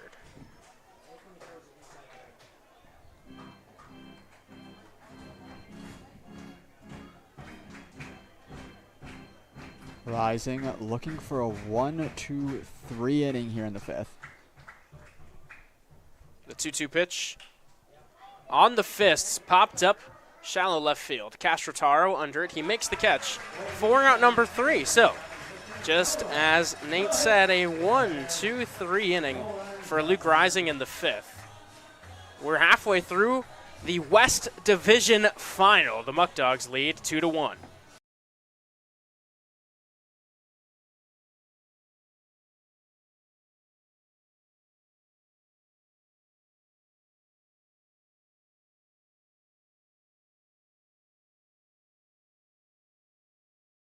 The Batavia Muckdogs could not operate without our sponsors. While we have a moment, I'll shine a light on all of the incredible sponsors which power Muckdog Baseball. A huge thank you to Alex's Place, Batavia Downs, Bourbon Burger, Brighton Security, Bully Hill, Casella Waste, Dave's Ice Cream, Eli Fish Brewing, Ficarella's Pizza, Brighton Security, Bully Hill, Casella Waste, Dave's Ice Cream, Eli Fish Brewing, Ken Barrett Chevrolet, Oakwood Hills, Skyworks, Tompkins Bank, Genesee Community College, Genesee Lumber, Turnbull Heating and Air, Tully's, UR Wilmot, Rochester Regional Health, Rank Beverage, Zoom Fitness, Allegheny Farm Services, Arc of Genesee Orleans, Ashley Furniture, Batavia Foot Care Center, Best Choice Heating and Air, Bikers Against Child Abuse, Bright Path Kids, Burger King, Salino Plumbing, Council Rock Wealth Advisory Group, Eagle Star Housing, Easttown Beverage, Everdry Waterproofing, Farm Credit East, Ferro Gas, Frank's Call, Mr. Plumber, Freed Maxic, Geico, Genesee County Chamber, Glow Regional Waste, Go Health, Graham Corporation, Healthy Families Wyoming, and the Genesee Partnership, Horizon Health Services, HP Hood, ICAC, J. Leonard McAndrew, Funeral Home, Land Pro, Leaf Guard, Liberty Pumps, Lewis J. Lang & Sons, Empower Agency, Massive Testing, the Mental Health Association of Genesee and Orleans, Myers RV, Mocaveras Automotive, the National Guard, the New York State School for the Blind, Oak Orchard Health, Oatka Milk Products, Overheard Door, PNCG, Pellegrino Auto Sales, Perry Veterinary Clinic, Stan's Harley Davidson, Stop DWI, Suburban Propane, TF Browns, Toyota Batavia, Trevor R. Rowley State Farm, TVFCU, and the United States Gypsum Company. Another great read, Nikita. And once again, thank you to all of our wonderful sponsors. Go out, support our sponsors, support the local community in Batavia. Great place to be. Travis Hammond, the second leadoff hitter, will lead off here in the bottom of the fifth inning. 9-1-2 in the Muckdog order. Iannello kicks and fires. The first pitch is inside for ball one. We've seen since he came in, he's been a little shaky with command. Walked to Donna, got deep in the count with Romick. Here, that one popped up first base side, but it'll reach the seats. A foul ball evens the count at ones.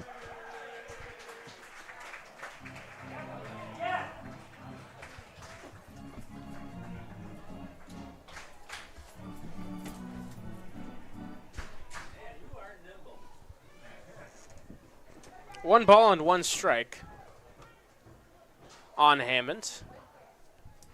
He struck out looking his first time up. Breaking ball misses. The count 2-1. Hammond been very active this game. Already a few great plays in the field on the defensive end, namely that diving catch. Some incredible stuff from Hammond today. There's a swing and a miss on the heater inside.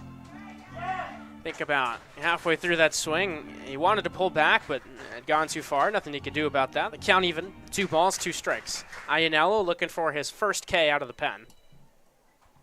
The 2-2 pitch from the right-hander is popped foul down the right field line.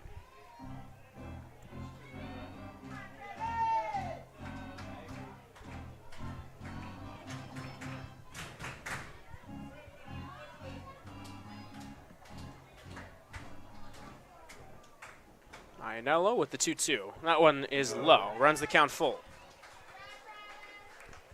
It's a very important pitch here. Top of the order coming up after Hammond.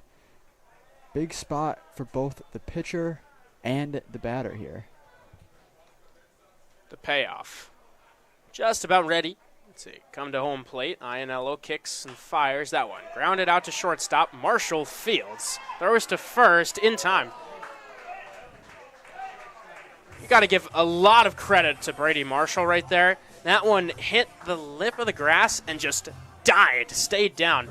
You saw Castrotaro had a little difficulty with a bounce like that earlier. It's a real tough hop. Brady Marshall, though, excellent focus, stuck with it, and a big out number one. As now, again, you don't want to face, Nate, Braden Horton with anyone on base. You want to keep it as minimal as possible, the damage that he can do. Horton, already a main contributor to getting the Muckdogs this lead, looking to continue it here. Takes the first pitch outside. He put Batavia on the board with an RBI double in the third inning. He's 1 for 2 on the day. This is his first time seeing Iannello. He takes a strike there.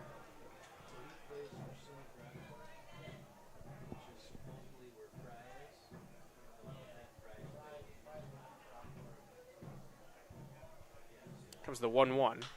There's a fly ball into right field. Coming on and making the catch is Slanker for out number 2.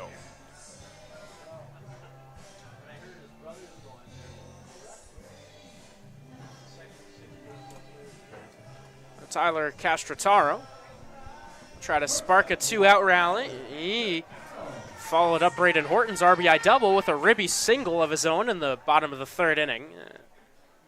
That put the Muckdogs to where they are right now, ahead 2-1. As here he checks, swings, and taps one over to first. Smithfield steps on the bag in time. So a 1-2-3 5th inning from Iannello. We're headed to the 6th. Batavia on top, 2-1.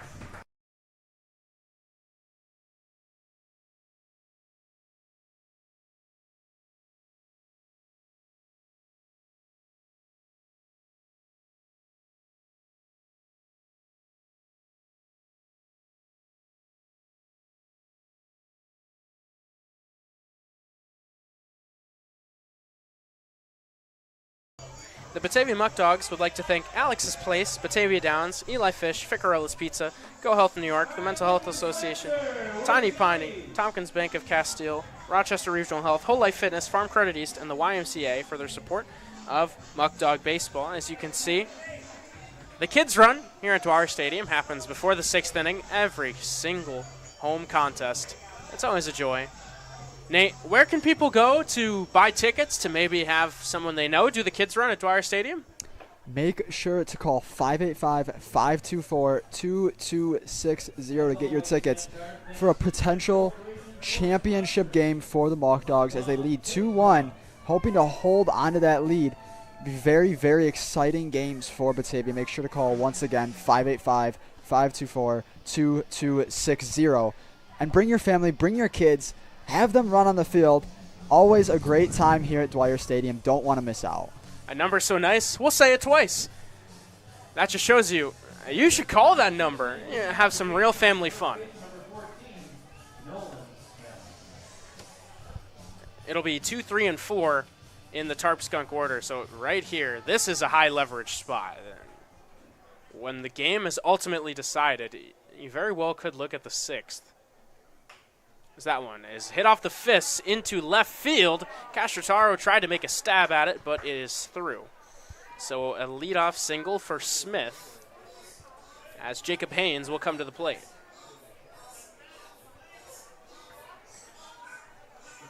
Haynes drove in the only run Jamestown has against Luke Rising on an RBI single in the 3rd inning.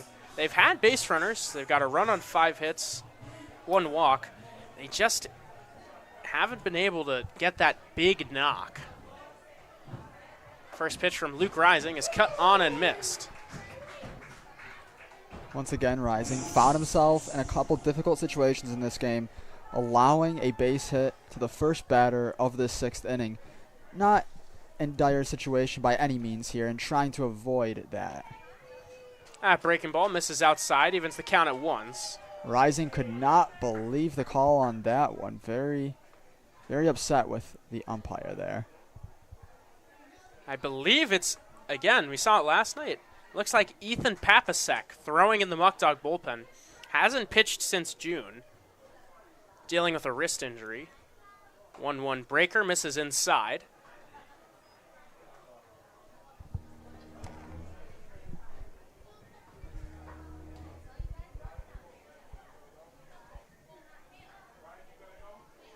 Two balls and a strike. On the catcher, Haynes, the pitch from Luke Rising is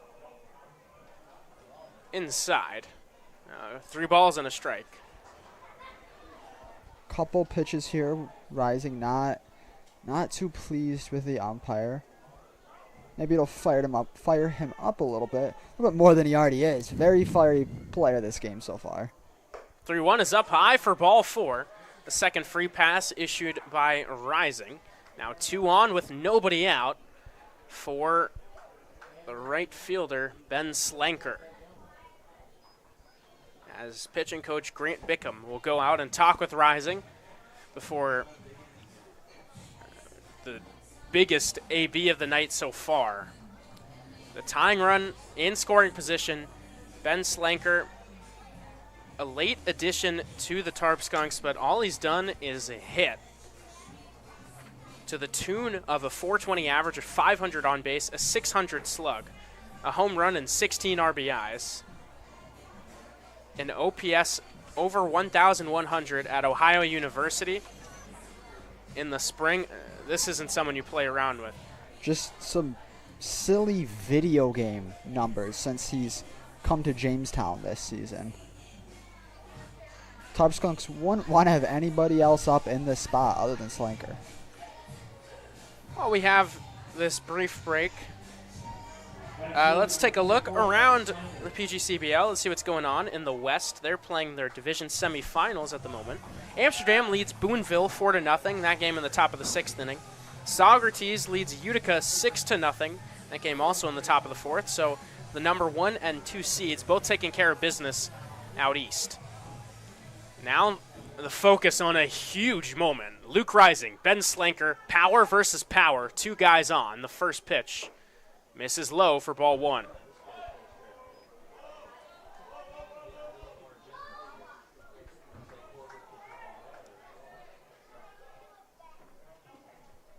One and 0 the count on the left-hander. The pitch, a swing and a miss. Gets him to wave at the high fastball to even the count. At a ball and a strike.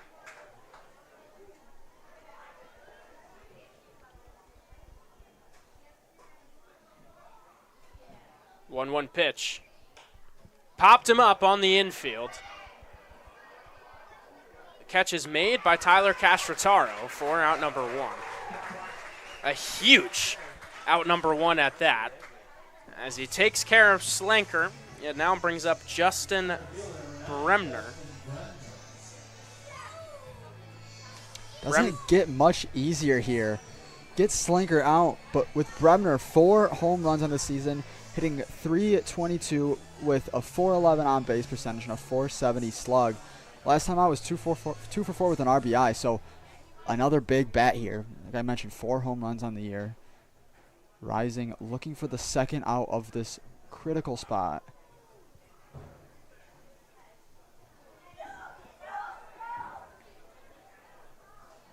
Bremner today, 1 for 2.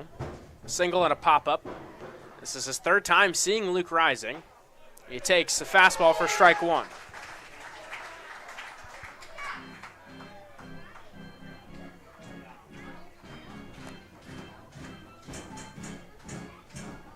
No balls and a strike the count.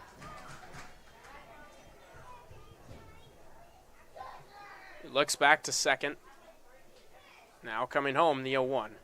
Breaking ball popped up again on the infield. Carreras is under it. They'll call the infield fly as there is a huge out number 2. Luke Rising bearing down, now 1 out away from escaping the jam as Nathan Borchar will come to the plate. 2 short fly balls in succession there. Very importantly that they're short enough to keep those runners at first and second, not able to tag up and advance on the bases.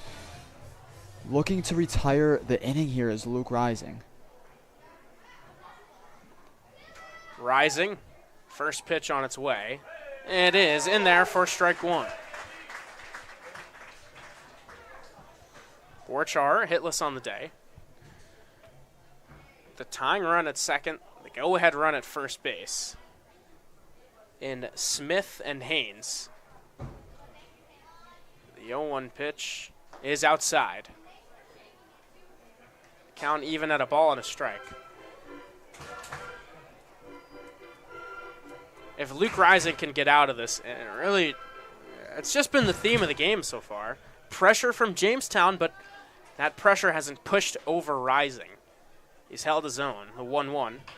That one tapped back up the middle. Carreras fields, flips to second in time. A slick play up the middle by Omar Carreras. The Tarp Skunks get 2 on, but leave them stranded at first and second. After 5.5 innings of play, the Muckdogs still on top. They lead 2-1.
Omar Carreras will lead off the bottom of the 6th inning after working a 1-2-3 fifth. Nick Iannello is still on the mound for the Tarp Skunks. It'll be 3, 4, and 5 in Batavia's order. First pitch on its way. It is in for strike 1.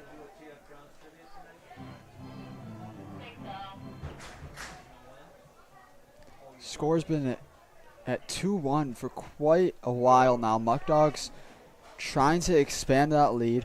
Very, very close game up to this point. Muckdogs looking for a little bit more room for comfort. Comes the 1-1. That one outside. 2 balls and a strike the count.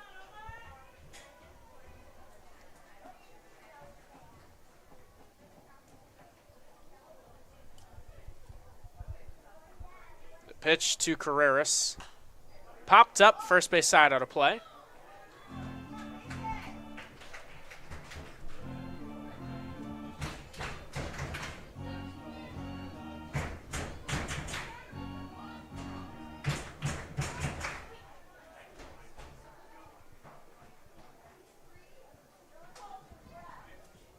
Iannello, home with the 2-2. Grounded foul outside of third. Slick play by Skip there. Last time, ball hit over to him. Said he didn't put his full effort into it, Nikita. Quick 360 spin on the grab. Showing off the moves over there. Iannello fires the 2-2. Just misses, runs the count full on Carreras. Looking to reach base for the first time today. He's got a fly out and a pop out on his line.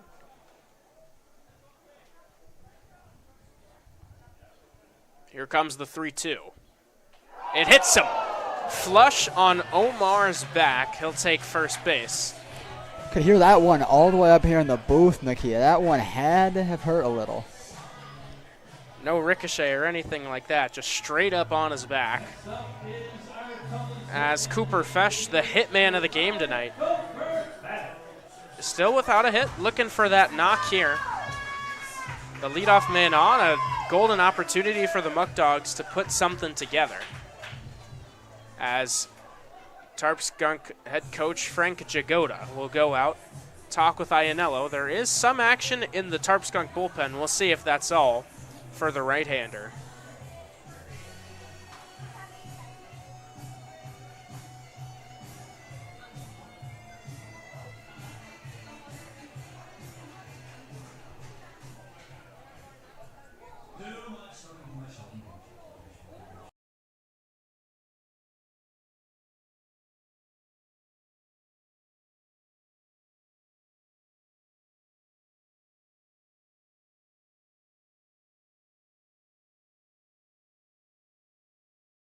Meeting on the mound over.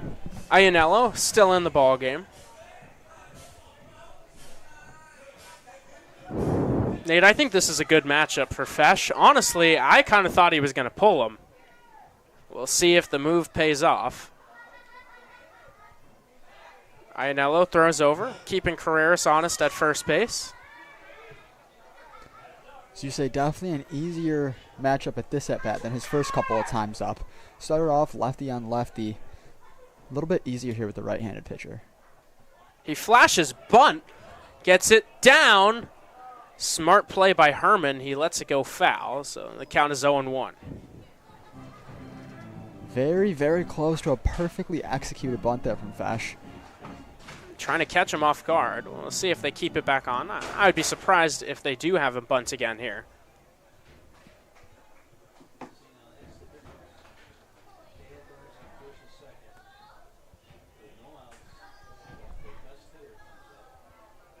Fesh still flashing bunt. 0-1 pitch. He gets it down.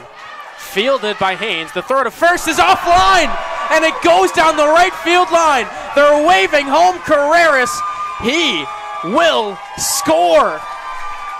A costly mistake by the Tarp Skunks. An errant throw on a bunt from Cooper Fesh, and the Muckdogs extend their lead. They are up 3-1 now. The catcher, Jacob Haynes, would love to have that one back. a big air there from him on the throw over to first. It was a tough throw. I had to grab it, spin around, and make the throw over to first. Almost would have been better just eating that one and letting Fish get safe at first. So hold your horses on the Muckdogs having the lead as that ball actually went out of play. They put Carreras back on third base. It's still a 2-1 game, but a prime opportunity for Jacob Vesco. Runners on second and third. The Tarp Skunks bring the infield in. First pitch for Mayanello. A swing and a miss for strike one. It could not matter, but it could be a huge shift if they can't get this run in. Of course, with a guy like Jacob Vesco, infield in, you like his odds. Doesn't happen very often. That 0-1, a fly ball into left field. That'll get the run in. Will it be more? No, it is caught. So it's a sac fly and an RBI for Vesco as Carreras crosses home. A little bit of an unlucky break there for the Muckdogs.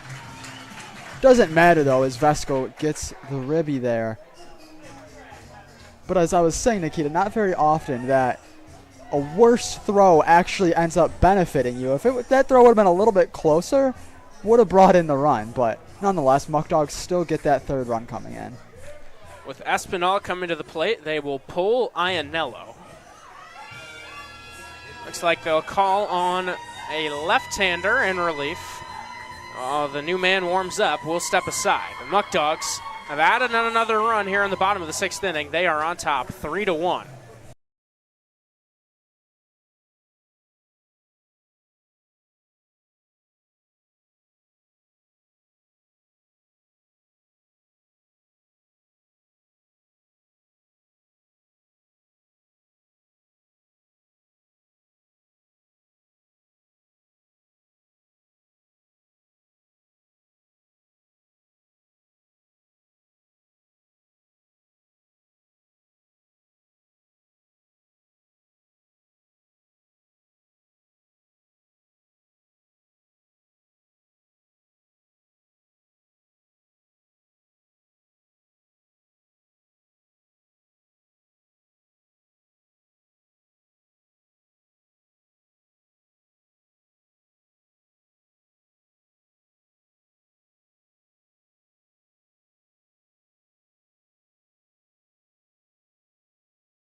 The new man on the mound for Jamestown, Jace Rutkowski. Rutkowski pitched in 8 games in the regular season, a 4.22 ERA over 10.2 innings. He pitched yesterday, went 2 innings, struck out all 6 batters that he recorded outs against, so 6 Ks. He did walk 2 over 2 innings. Cooper Fesh on second base, Justin Espinal, the switch hitter, flips to swing it from the right side. He fouls that one off. The count 0-1.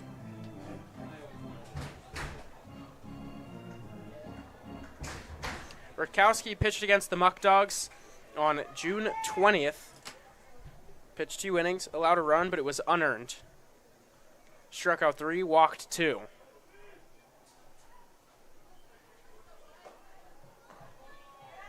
One pitch is outside. And my apologies. This is actually Will Taylor. I thought I saw a 4 and a 2. It is 32. Will Taylor, 2.65 ERA over 17 innings pitched. That one, a hot shot down the left field line, but it lands in the Muckdog bullpen. So the count 1-2.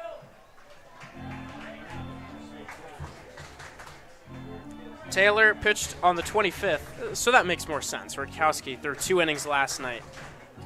Will Taylor, 2 innings on the 25th, did not allow a run, struck out 3 against the Ironbacks. Here ahead in the count, a ball and 2 strikes against Espinal.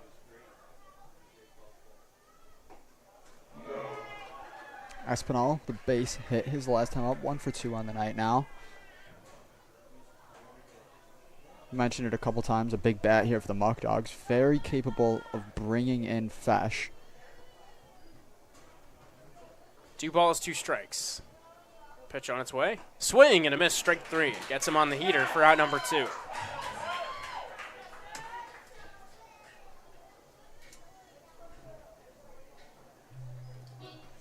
So that brings up Luke Dodonna. Espinal, given the scouting report, a little pump up to the left fielder who came into the game in place of Sean Mindas after he left the game with an injury. Dodonna drew a walk his first time up, with a runner in scoring position.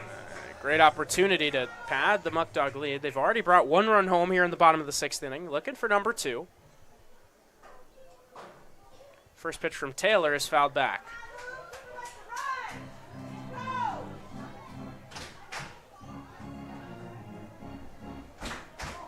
Very important for the Tarp Skunks to get out of this inning.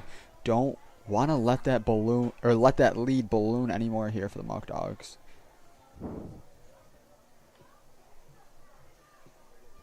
0-1 pitch on its way. Misses low and inside.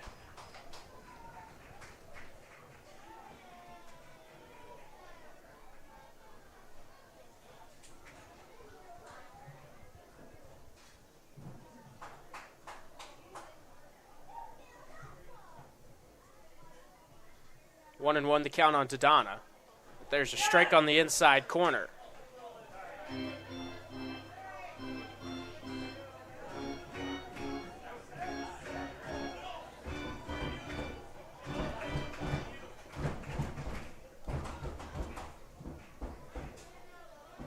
One-two pitch on its way. Swing and a miss, strike 3. Will Taylor comes into the game, gets back-to-back Ks, keeps Fesh stranded at second base. But Batavia adds another run on 1 hit. They leave a man left on base, and after 6 innings of play, they are on top, 3-1.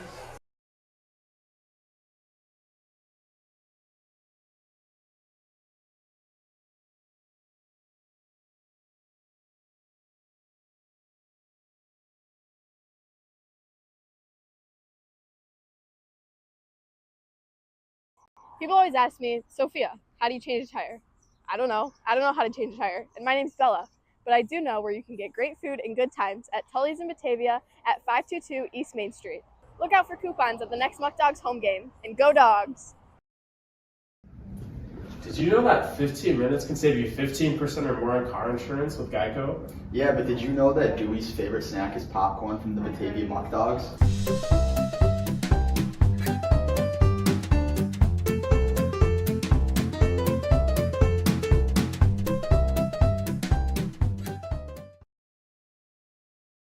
Here, we just had the horse race here at Dwyer Stadium. Muckdogs intern from last year, Yummy, make an appearance. Didn't do too hot in the horse race, though. A little bit of cheating, actually. He walked up. You can see him walking off the field now. Still got absolutely cooked, nonetheless. Didn't matter that he was cheating. That kid, a horse racing prodigy, I guess. The 7th inning is brought to you by Batavia Downs. Win more, lots more, at the Batavia area's premier entertainment destination. Another look around the PGCBL. The Mohawks lead the Lumberjacks 4-1 now. That game in the bottom of the 6th inning. Socrates still on top 6-0 over Utica. Luke Rising still kicking it on the bump out for the 7th inning for the Muckdogs. He'll face Herman, Marshall, and Weeks. First pitch, a swing and a miss through the fastball.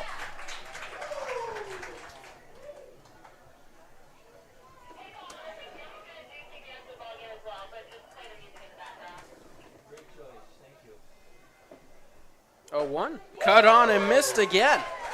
Back-to-back heaters ahead 0-2. That was his 84th pitch of the night. So Rising has been pretty efficient. We'll see how long they let him ride. Honestly, I would expect him to get to 100. I'd be surprised if he doesn't get to the century mark. They want him to get as many outs as possible. He hasn't shown any sign of slowing down here, seemingly just getting better and better as the game's gone on. You're on 0-2. That one misses high and inside.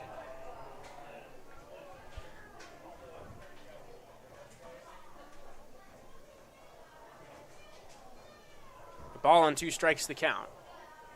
Rising, kicks and fires. That one fouled away. You know the Tarp Skunks, they don't want to see Luke Rising much longer. They're going to do whatever they can to get that pitch count up.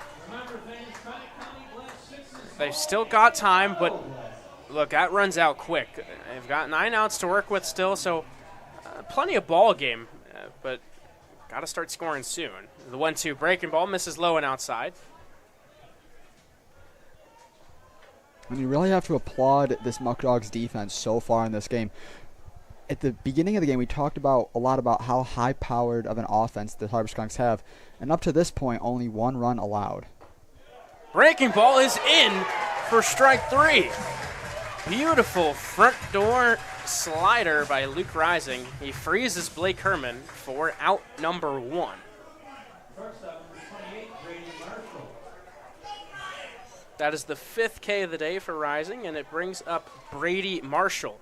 Marshall got robbed of extra bases his last time up as Travis Hammond made a heroic diving full extension grab in left center field. First pitch breaker here is in for strike 1. He really just keep on getting better. There's no signs of fatigue in the slightest. A 1 fastball is lined foul. First base side, and the count is 0-2. You have to think, too, in a game of this high stakes, a lot of that has to be the amount of adrenaline going through Rising. Every single pitch really keeping him going here. There's a line drive, leaping catch by Braden Horton for out number 2. So Marshall is set down. 2 up, 2 down in the 7th. That brings Eric Weeks to the plate. Weeks 0 for 2. He reached on an E6 and has struck out today.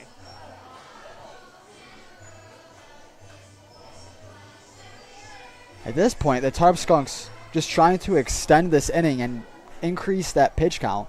As you mentioned, they don't want to see Rising anymore. First pitch fastball misses outside for ball 1. He certainly has rose to the occasion. 1-0 misses low, 2 balls and no strikes. 6.2 innings, allowed 1 run, has struck out 5, walked 3.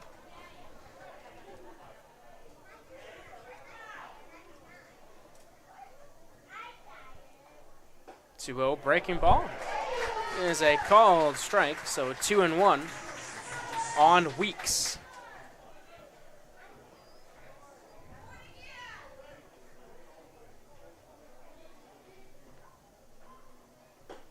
That one misses outside, so 3-1 on the left fielder.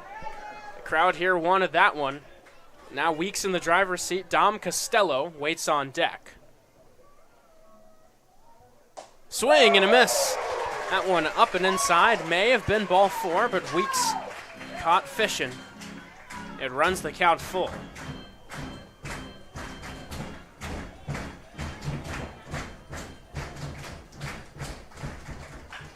That one lined right back up the middle, a base hit for Eric Weeks, his first hit of the day, and it keeps the inning alive for Jamestown.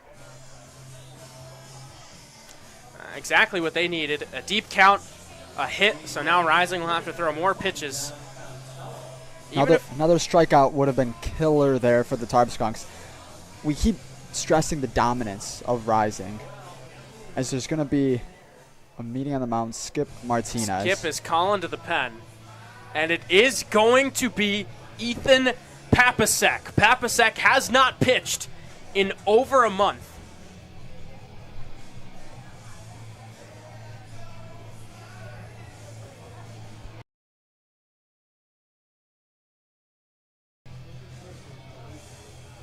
But he's in the biggest moment.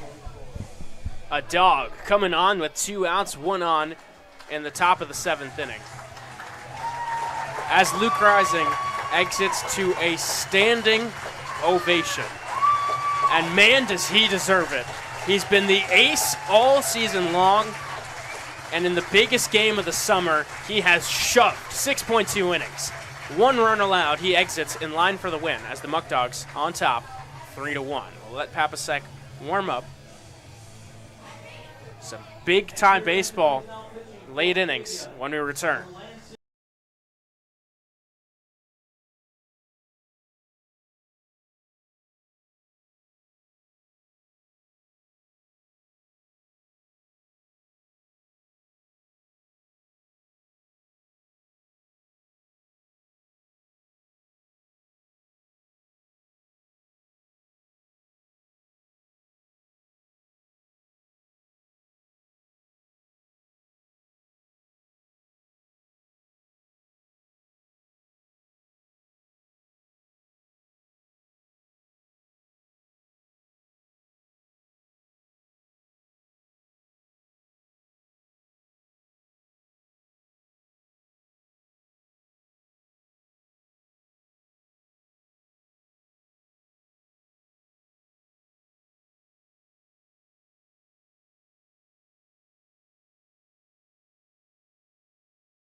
Ethan Papasek on the bump. Made 4 starts, 13.1 innings pitched, a 2 ERA, 15 Ks to 6 walks. Papasek was brilliant. He was out for a little bit, but now he's back in the biggest moment. For Papasek, his last outing came on June 24th versus Auburn. And his first pitch is low and outside to Dom Costello. Definitely a gutsy call from Skip Martinez and the rest of the Muckdogs coaching staff, but showing the utmost confidence in Papasek here. There's a strike. You know, we said it on the break. They see Papasek every day, so clearly they like what they see. They trust him. They're throwing him into the fire. The 1-1 pitch misses low, so 2 balls and a strike. Papasek, a live fastball, a nasty slider. Bit of a sidearm release point. The starter pitching in relief. Here comes the 2-1. That one low and outside, so 3 balls and a strike to Costello. Brady McGuire awaits on deck.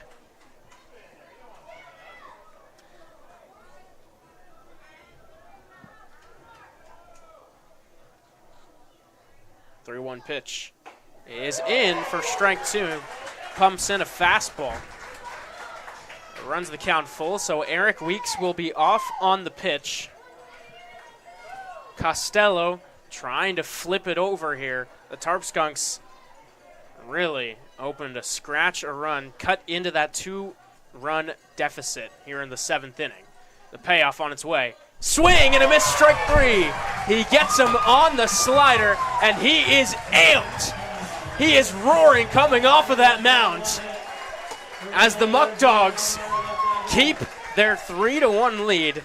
The Tarp Skunks score no runs. They do get one hit. They leave that runner left on first base. And after 6.5 innings of play, it is 3-1 Muckdogs.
Will Taylor is still out there for the Tarp Skunks,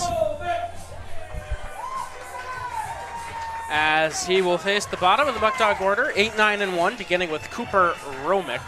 Romick, Hammond, and Horton due up. He struck out Espinal and Dodonna to end the 6th inning. His first pitch here is up high for ball 1. Nate, that last out by Papasek, that's the stuff that gets you fired up. That absolutely electric end to the top of the 7th. With how long he's been absent, that one that ball going to be fouled off. Foul. But with how long he's been absent from the mound to come in this big of a spot, this juncture in the game, and his first batter is a strikeout, couldn't ask for anything better. On a nasty slider, too.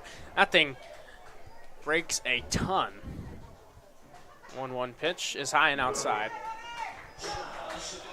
And, you know, Papasek, pretty even keel, laid back kind of guy.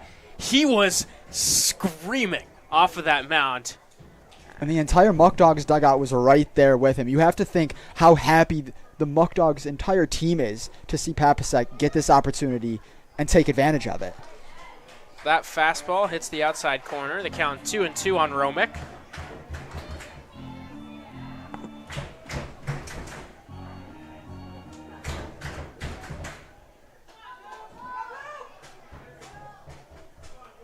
Taylor's 2-2 pitch. Fly ball into right center field. Bremner over into the gap, makes the catch for out number 1. Arguably the biggest spot in the game coming up here with Travis Hammond, and then the top of the Muckdogs order.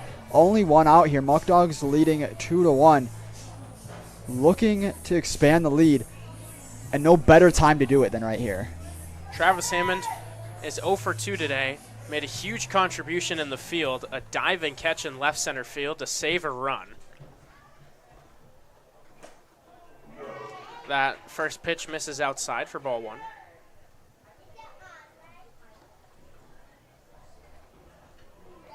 It's a ball and no strikes on the Muckdogs center fielder. Taylor misses high and outside.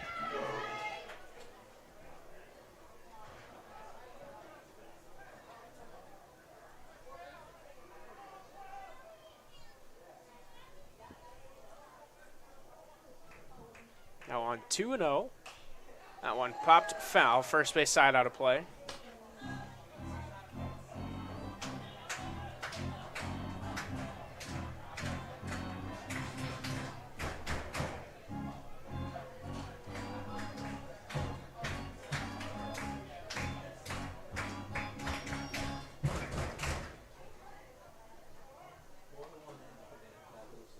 2-1.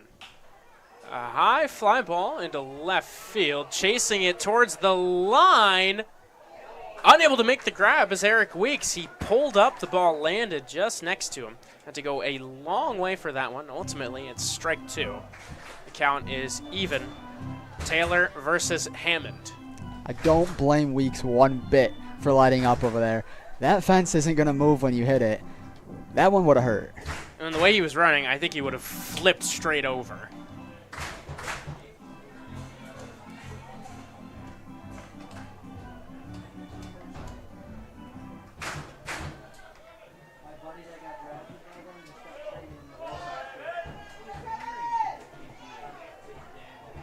Two balls and 2 strikes.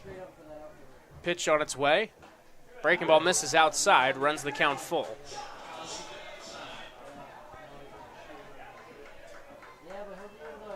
Be big for the Muckdogs to get Hammond on base here with his brilliant speed. 3-2 from Taylor. Cut on and missed. Blows the fastball by Hammond for out number 2. Will Taylor has come on and done a brilliant job out of the pen. But now he'll face the top of the order with Braden Horton. Horton is 1 for 3. Put Batavia on the scoreboard with an RBI double back in inning number 3. It's really been a battle of the pitching staffs. First pitch, fly ball, high in the sky into right center field. Coming on and making the catch is Bremner to retire the side. So Will Taylor has set down the 5 batters he's faced since coming in the 6th. The Muckdogs lead 3-1. They need 2 more innings to clinch the West Division Championship. Don't go anywhere. If you love baseball, this is the place to be. We're looking at a classic finish coming up.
Ethan Papasek, after striking out Dom Costello to close out the 7th inning, is still out there for the 8th inning. The Tarp Skunks have 6 more outs to work with. They need to scratch off runs however they can. First pitch misses low for ball 1. It'll be the top of the order for Jamestown, so if they're going to score, this is the inning to do so. The meat of the lineup coming up. You got McGuire, Smith, and Haynes. The 1-0 pitch is in there for a strike. Papasek looking to continue the brilliance that he showed off with his first at-bat that he faced. Here comes the 1-1. Slider misses high. 2 balls and a strike. Just playing manager for a moment. Garrett Beaver, generally the Muckdog closer, he pitched last night, but only through an inning, so you have to imagine he would be available. 2-1 to McGuire's low and inside. Again, this is the first time Papasek has pitched in over a month, so you wonder, How much of a leash does he get? If he gets into any sort of trouble, how quick do you go to the pen? Some tough decisions down the stretch here as the 3-1 misses high and inside, so McGuire works a leadoff walk. And it looks like that leash is going to be pretty short as we see Skip Martinez going out to meet Papasek on the mound.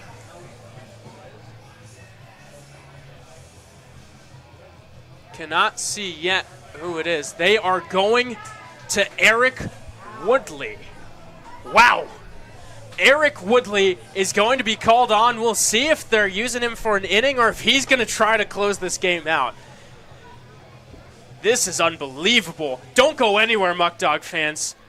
Woodley faced this Jamestown lineup 3 days ago through 108 pitches. He's back out tonight. Unreal. This is what happened. The West Division Championship on the line, pulling out all the stops. Don't go anywhere. The final 6 outs when we return.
Eric Woodley takes the ball.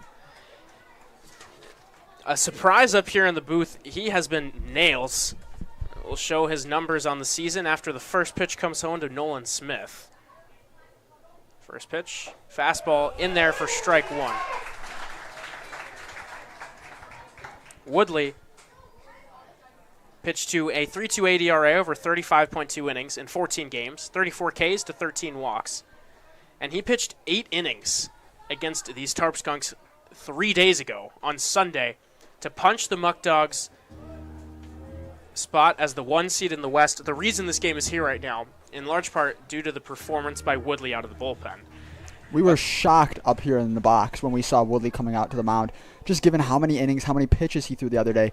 But if there's anybody who can do it here at the end of this game, it is Eric Woodley. He's been an absolute dog this season, earning that Muckdogs name. Woodley was also a dog in the spring, pitched to a 1 ERA at SUNY Niagara. He's been clocked up to 94 miles per hour on the gun. And yeah, Nate, he's a psycho out on that mound. He's not afraid of any moment. 0-2 pitch is up high. Count 1-2 on Smith. I mean, this is as good as it gets. You've got Eric Woodley on the bump. The big 3 for the Tarp Skunks waiting in the wings. Smith up now, then you've got Haynes followed by Slanker. The tying run is up at the plate. The 1-2 pitch on its way. Misses low. 2-2 on Nolan Smith. Smith is 1 for 2, a walk and a single on the day. As you mentioned, Nikita, if you're just a baseball fan in general, you can't ask for anything better than this. With the stakes and how this game has played out, this is absolute cinema here tonight in Dwyer Stadium. 2-2 just just misses inside and runs the count full. 3 balls and 2 strikes on Nolan Smith, the man who led the West Division in walks, already has a walk tonight, trying to do anything he can to bring up Haynes as the go-ahead run here in the 8th inning for Jamestown.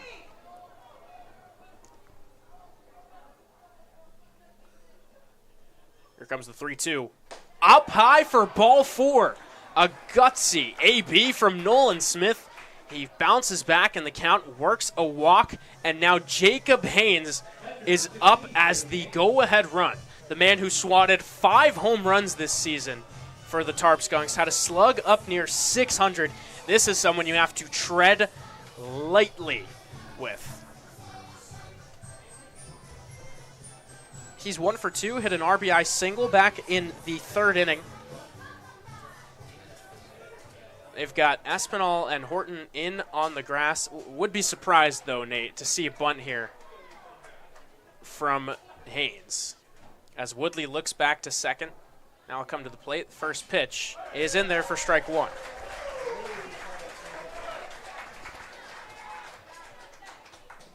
How dominant Haynes has been. Woodley really looking to play the outside edge of that zone.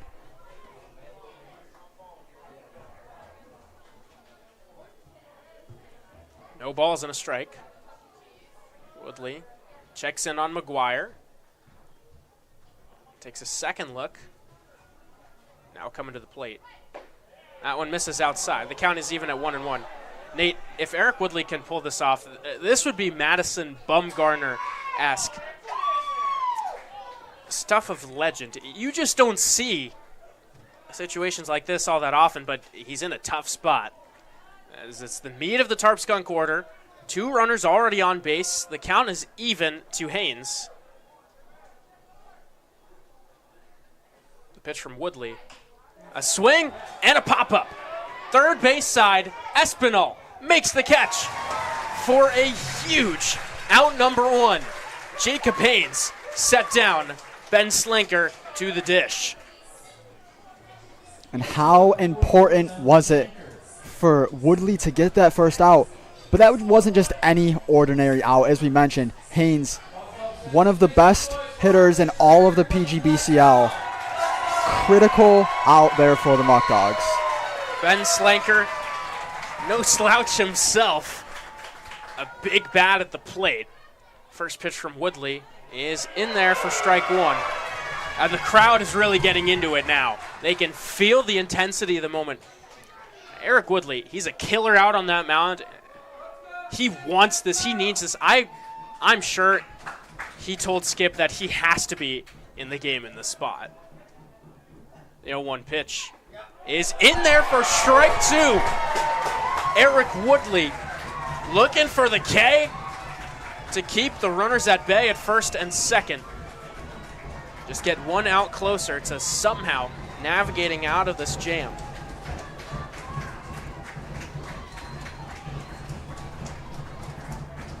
Ready with the 0-2. A line drive into center field. That one is off of Travis Hammond. It's down for a base hit. McGuire will score. It's an RBI single for Ben Slinker. Nolan Smith advances to second base. Almost another unbelievable game-saving play from Travis Hammond. But it lands just in front of him, and it makes it a 3-2 ball game now as Justin Bremner comes to the plate.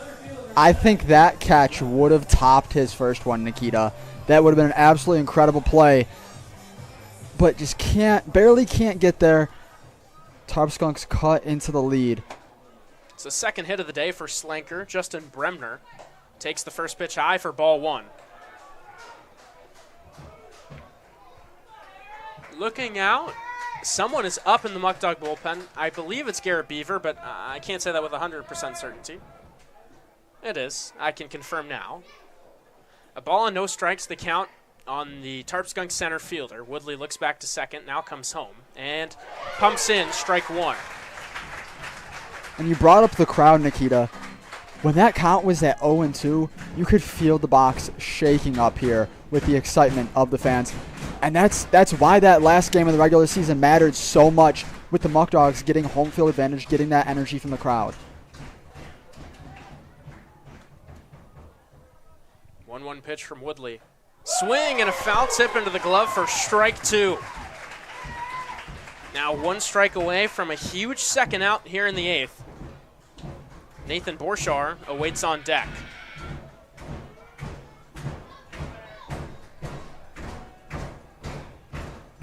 One ball, 2 strikes. Here comes the pitch. That one tapped back to the mound. Woodley fields, throws to second.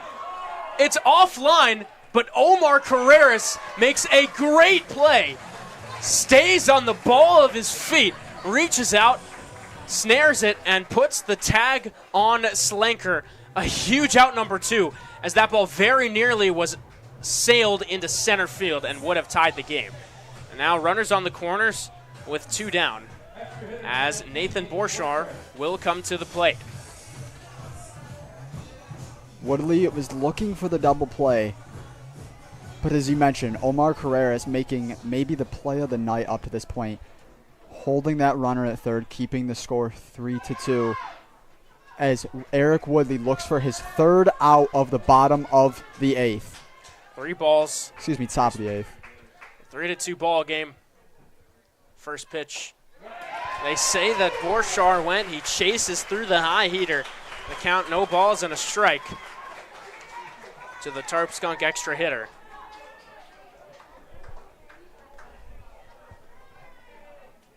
Woodley back on the mound, trying to replicate what he just did. The 0-1. Just misses outside, and the count is even at 1-1. Borchar is 0 for 3 on the day, looking for that first knock. Man, he wouldn't think about any of his other ABs if he could get one right here.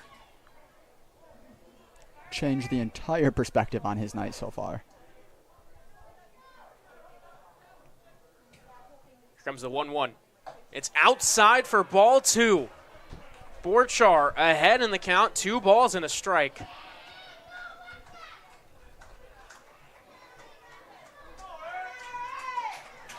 Blake Herman is on deck. Woodley gets set. On 2-1, the pitch is in there for a strike on a breaking ball. Borchar not too happy with the call, but Woodley 1 strike away from getting out of this inning, keeping the Muckdogs ahead. It's a 3-2 ball game. The runners on the corners, 2 outs, top of the 8th inning here in the West Division Final. Woodley gets ready. He sets and fires. The runner goes, a swing and a miss for strike 3. Eric Woodley gets out of the jam. The Muckdogs still on top. It's 3-2. The Tarp Skunks do strike for 1 run on 1 hit. They leave 2 men left on base. And after 7.5 innings of play, the Muckdogs lead 3-2.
Back for the bottom of the 8th inning, Will Taylor still on the mound. He's set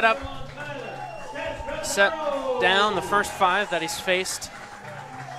The Muckdogs, they just had a taste of how quick things can get real uncomfortable. They're going to want some insurance runs right here. And they've got the guy to do it, starting with Tyler Castrataro. Big props to Eric Woodley, though, allowing that one run, but still managing to work himself out, stranding a runner at third, and just barely managing to hold on to this lead for the Muckdogs. The first pitch to Castrataro was a swing and a miss on the fastball high. The count 0-1. 0-1 pitch on its way. That one misses outside. Castrataro is 1 for 3 today, an RBI single, which in a one-run game proven to be the difference at the moment. Of course, a sac fly gave the Muckdogs their third run. That one misses outside. But listen, all these runs in a game like this, any base runner, anything you can get offensively, feels like a major boost. Castrataro looking to get aboard to open the inning. The 2-1 pitch, a swing and a miss.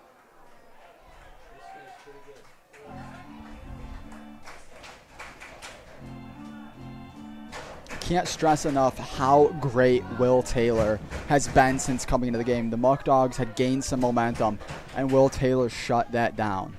Swing and a miss, strike 3. Will Taylor still dealing out of the bullpen. He struck out 4 batters over 2 innings of work. As Omar Carreras will come to the plate with 1 out and nobody on. Carreras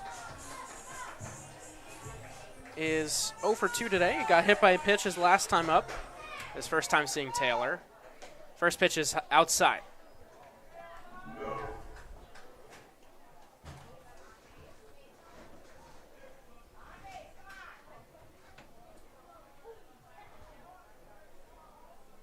Comes the 1-0. Breaking ball. They say he went at the plate. No appeal down to first. And the count is even at 1-1 on Carreras, as Taylor gets him to bite on the low breaking ball. Here comes the 1-1. Line drive, base hit into left center field. That one will split the outfielders. Brenner slides to cut it off. The throw to second base is not nearly in time. It's a big double for Omar Carreras, and the Muckdogs have a big insurance run in scoring position with 1 out here in the 8th. Omar Carreras was a mid-season addition for the Muckdogs, and as the regular season was winding down, I had mentioned how Carreras was going to be one of the most pivotal players in the postseason for the Muckdogs, and he strikes in the biggest moment of the season up to this point. Now Cooper Fesh will look to strike again and drive him in. He laid down a bunt, which turned into chaos as a throwing error from Jacob Haynes put runners on second and third before Jacob Vesco drove in the go-ahead run with a sac fly. I guess at this point the go-ahead run at the time gave the Muckdogs a 3-1 lead. Jamestown scored a run in the top of the 8th. They cut it to 3-2.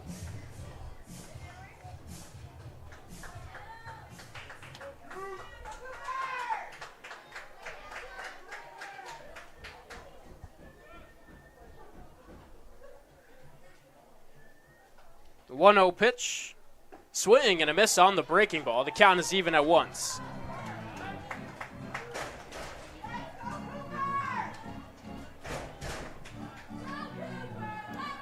Nate, I'm going to say before this at-bat ends, Cooper Fesh was my pick to click before the game. Muckdogs would love to see it right here as that breaking ball misses low. The count 2-1.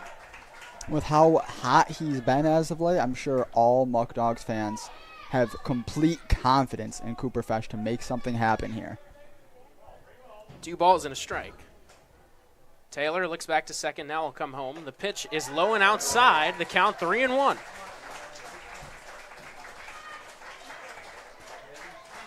Will Taylor allowing a hit to Carreras, now down in the count 3-1. Finally looking a little bit less invincible than he did in his previous innings. 3-1 pitch. Lined back up the middle. It's through for a base hit. They're waving home Carreras. Brenner has trouble picking it up, and the run will score. It's an RBI single for Cooper Fesh. and it puts the Muckdogs ahead 4-2. A huge insurance run as they're that much closer to being West Division champions. And you called it, Nikita. Couldn't have made a better prediction than that. Cooper Fesh with the biggest hit of the night so far. As it looks like it'll be a call to the bullpen. That'll be it for Will Taylor. He started out strong, but a double from Omar Carreras and a single from Cooper Fesh end his night. The Muckdogs lead 4-2. They're 3 outs away from winning the West Division for the first time since 2022.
It'll be Eddie Delansky on for the Tarp Skunks. They'll try to stop the bleeding, keep it at a 2-run deficit. On the season, he had a 4.08 ERA, 17.2 innings pitched, 23 strikeouts to 11 walks. He tossed a shutout inning versus the Ironbacks his last time out. He'll be greeted by Jacob Vesco. Vesco hit a sac fly his last time up. He is 0 for 2 today. First pitch from Delansky is high for ball 1.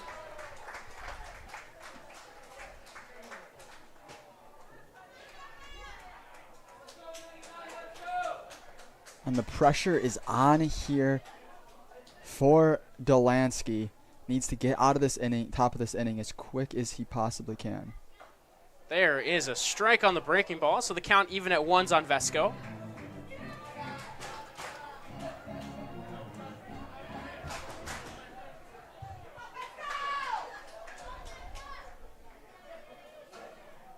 One ball, one strike. Pitch from Delansky is high and inside. Makes it 2-1.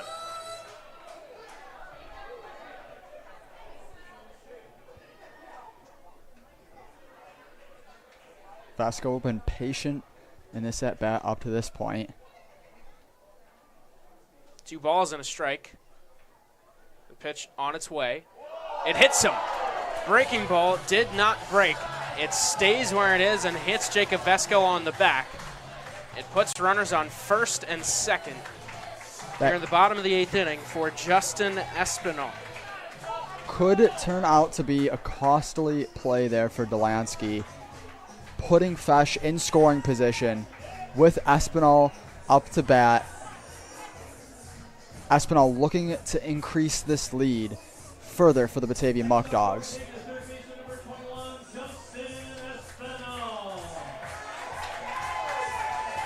Espinal is 1 for 3 today. a single, a strikeout, and a ground out. This will be his first time facing Delansky. His first pitch is high for ball one. Delansky struggling to really find the zone up to this point since he came in. And the Tarp Skunks, flat out, they need to keep this a 2-run game. They can't afford to give up anything else. Runs have been hard to come by today.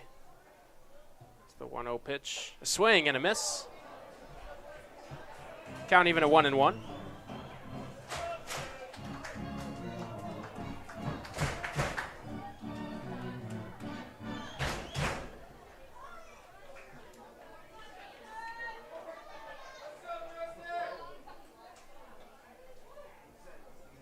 That one is fouled back. A ball and 2 strikes now on Espinal. 2 very, very important pitches there from Delansky. Didn't have the strongest start coming out. Now finds himself ahead in the count, 1-2. This would be a big time strikeout here for him if he can manage it. Luke Dodonna is on deck.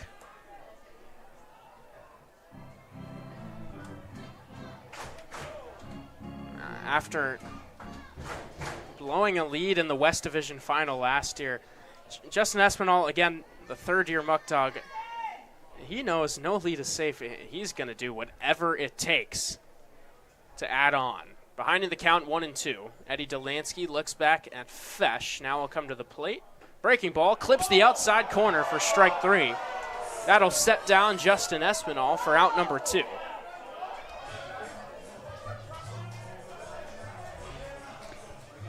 And now Luke Dodonna try to keep it alive.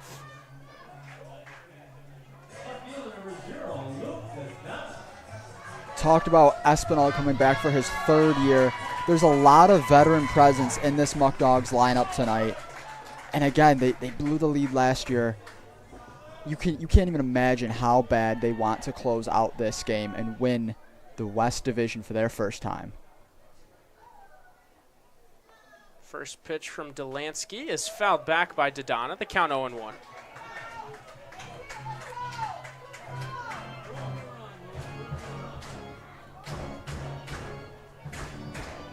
Dodonna came in for Sean Mindas, who exited the game with an injury in the 3rd inning.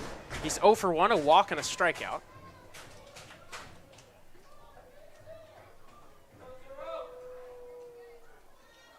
A 0-1 pitch on its way. It misses low and outside to even the count at 1-1.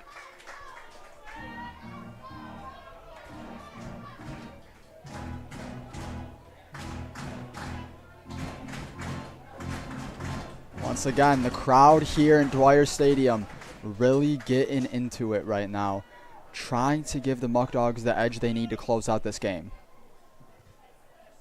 A ball and a strike on Dodonna. Delansky takes a deep breath, now comes to the plate, a swing and a miss. A ball and 2 strikes, the count.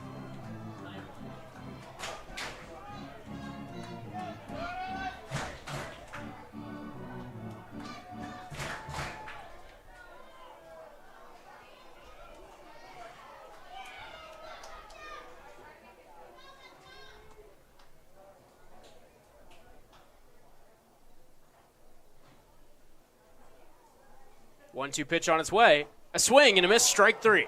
So Delansky stops the bleeding, keeps it where it is, but not before the Muck Dogs put on a huge insurance run. After 8 innings of play, they lead 4-2. 1 run on 2 hits. They leave 2 left on base as Eric Woodley is coming back out to pitch the 9th inning when we return. Don't go anywhere, folks. The final 3 outs, you might see him right here. This is for the West Division title when we return.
3 outs away from climbing the hump. The Muckdogs have finished in first place 4 years in a row in the West, but they have won just one West Division title in that time. Last year, here at Dwyer Stadium, they were stunned by the Elmira Pioneers. Tonight, they look to rewrite history. First pitch from Eric Woodley is outside for ball 1. And as you mentioned, Eric Woodley, this is the stuff of champions. Eric Woodley wants to be out on the mound, despite how many pitches he's thrown in the last few days, the amount of innings he's thrown. Looking to close out this game, the man of steel, Eric Woodley. Here he delivers a breaking ball low and outside to Blake Herman. The count 2-0. It'll be Herman, Marshall, and Weeks. The last hope for Jamestown. Look to get something going. As it's been a great season for the Tarp Skunks. They fielded an entire team of newcomers, sort of two opposite ends of the spectrum. The 2-0 pitch is high. The count 3-0. The Muckdogs with 12-plus returners, Jamestown with 0. But both of these teams have been top dogs all season long. Jamestown finished out the year 19-4. The 3-0 pitch is in for a strike. The Muckdogs at one time rattled off a 17-3-1 stretch. These two teams have been playing their best ball at the right time. The count is 3-1. The pitch swings and skies one into right center field. Chasing after it is Hammond, but it is Vesco who makes the catch. He makes the catch. The runner, Herman, is chugging for third, but they rule him out. A bit of a collision out in the outfield, but Jacob Vesco holds on to it for out number 1. And the Muckdogs are 2 outs away from taking home the West Division crown. What a grab out there by Jacob Vesco. And the crowd can feel it here. As you mentioned, 2 outs. The amount of suspense in this stadium is incredible. Brady Marshall is 0 for 3 today. He's hit the ball well a couple times. Here he's looking to do whatever he can to get on base. The first pitch from Woodley. Breaking ball in there for strike 1. Yes, this crowd is living and dying with every pitch right now. They feel it. They're oh so close. The 0-1. Miss it. It actually is a cold strike. 0-2 on Marshall. Eric Weeks waits on deck. Brady Marshall looking to do whatever he can. Here comes the 0-2. Swings, fly ball down the right field line. Vesco towards the corner. He dives, and he makes the catch. Oh, what a play by Jacob Vesco. Jacob Vesco coming up huge in this 9th inning for the Muckdogs. 2 spectacular catches for both outs in this inning. The Muckdogs are now 1 out away from winning the West Division.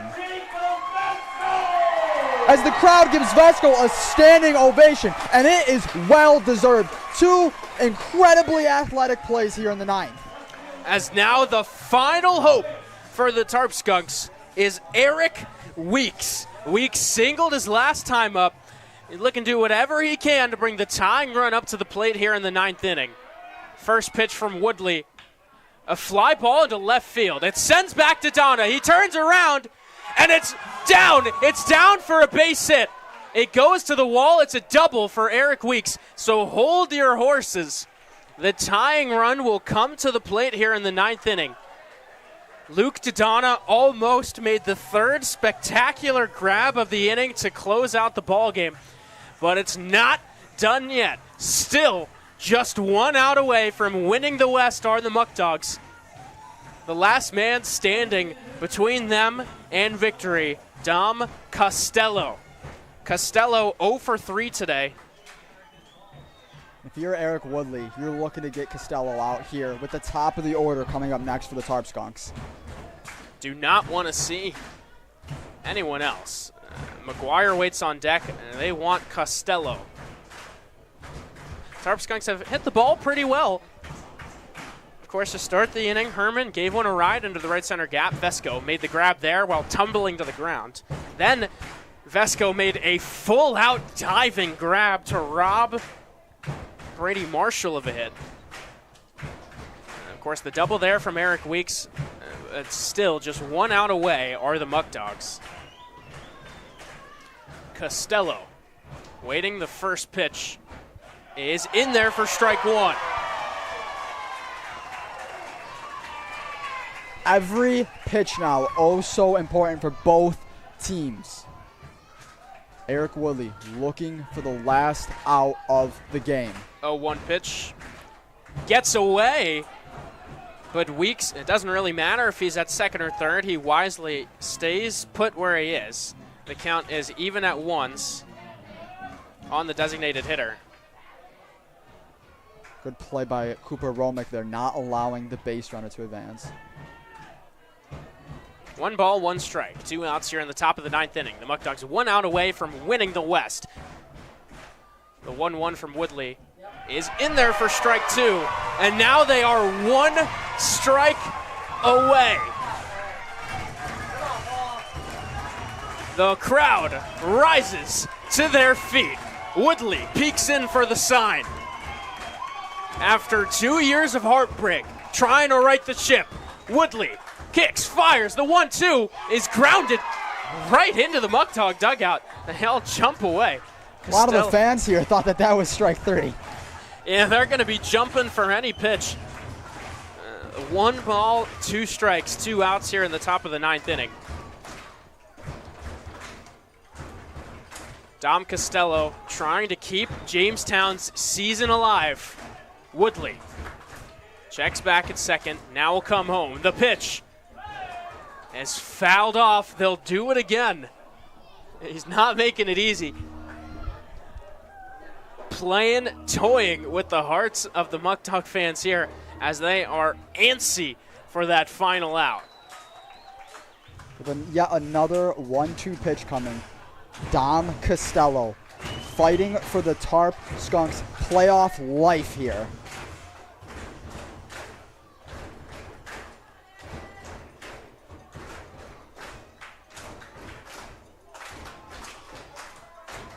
The 1-2 pitch on its way.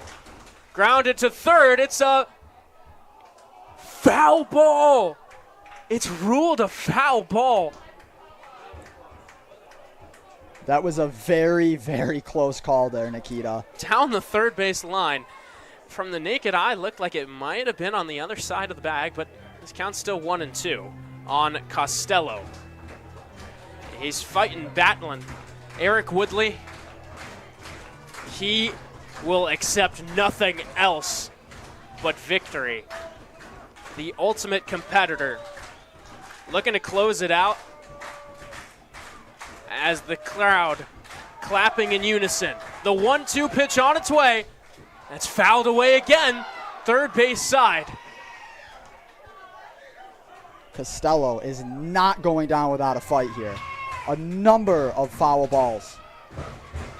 Still a ball and 2 strikes, putting together a brilliant AB with his team's season on the line. Here comes the 1-2. Outside, evens the count at 2-2 on the designated hitter.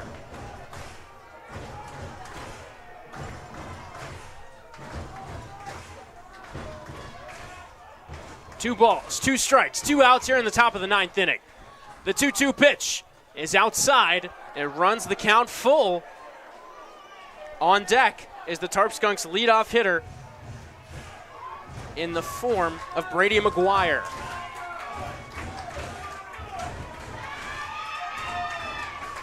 Three and 2 the count.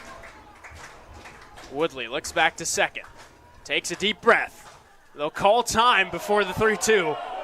The fans here at Dwyer, they're not happy about that one. Dom Costello maybe trying to get in Eric Woodley's head, doing whatever he can to get an edge. This has been a heck of a battle. Who will win? 3 balls, 2 strikes, 2 outs, the pitch. Grounded foul outside of third again. And that was This will be the 11th pitch of the at-bat when the next one is offered home. This is quite a battle with the season on the line.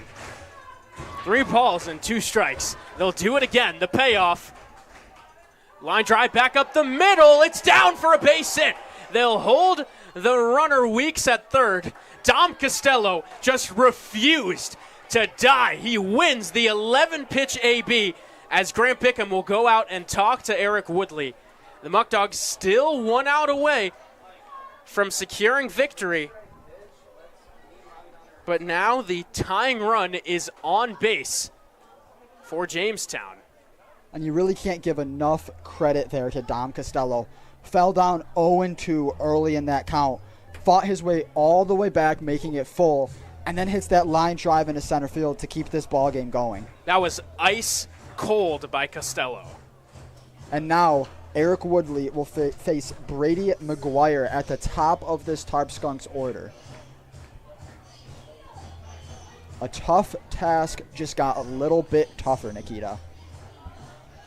This is just a game that we called this the perfect matchup at the start of tonight's ball game. The best offense versus the best pitching staff. Boy, has it not disappointed. And these teams have really gone at it all season. Most of the games being close. You said it, 2 walk-offs with these teams playing already this year.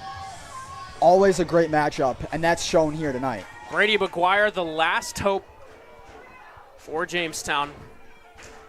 The runners on the corners, 2 down.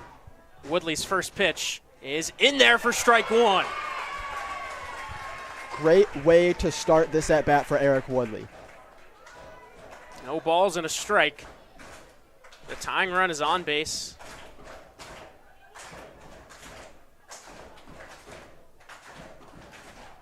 The 0-1 from Woodley. Tapped. High chop to shortstop. Castrotaro fields. He throws to first. In time!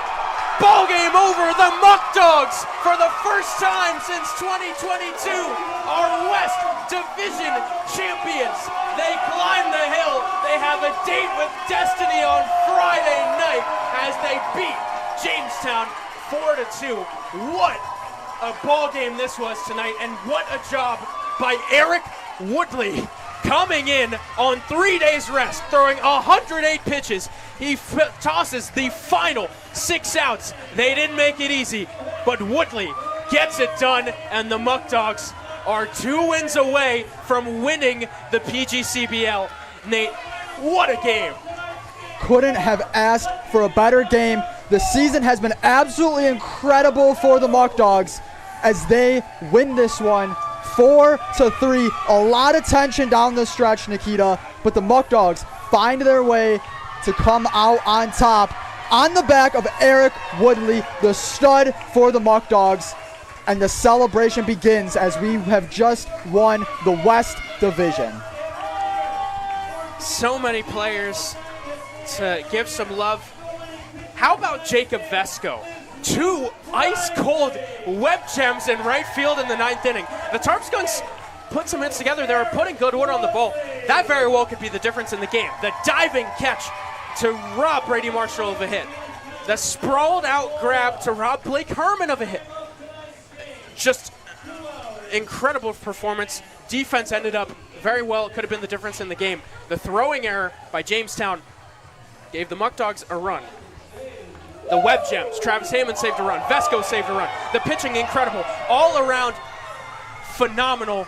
The Muckdogs, the best pitching staff all season long. They didn't disappoint tonight.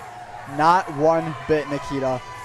Just an absolutely amazing performance from the Muckdogs on all aspects, all fronts of the game. Just a round of applause for this team, the adversity they faced this year to get to this point, get the #1 seed, win back-to-back playoff games, and make their way to the PGCBL championship.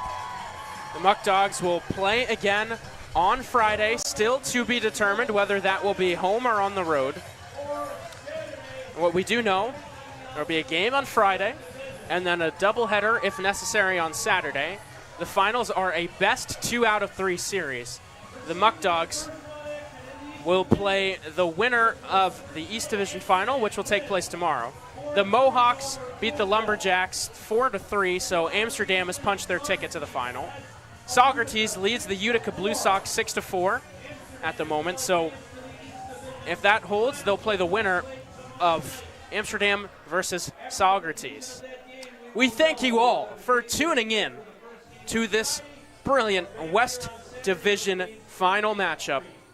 We hope you enjoyed. It was a heck of a ball game. We sure enjoyed taking you through it. Alongside Nate Canale, I've been Nikita Lohman. We wish you all a great rest of your Wednesday night, and we can't wait to see you all right back here on Friday for the PGCBL Championship.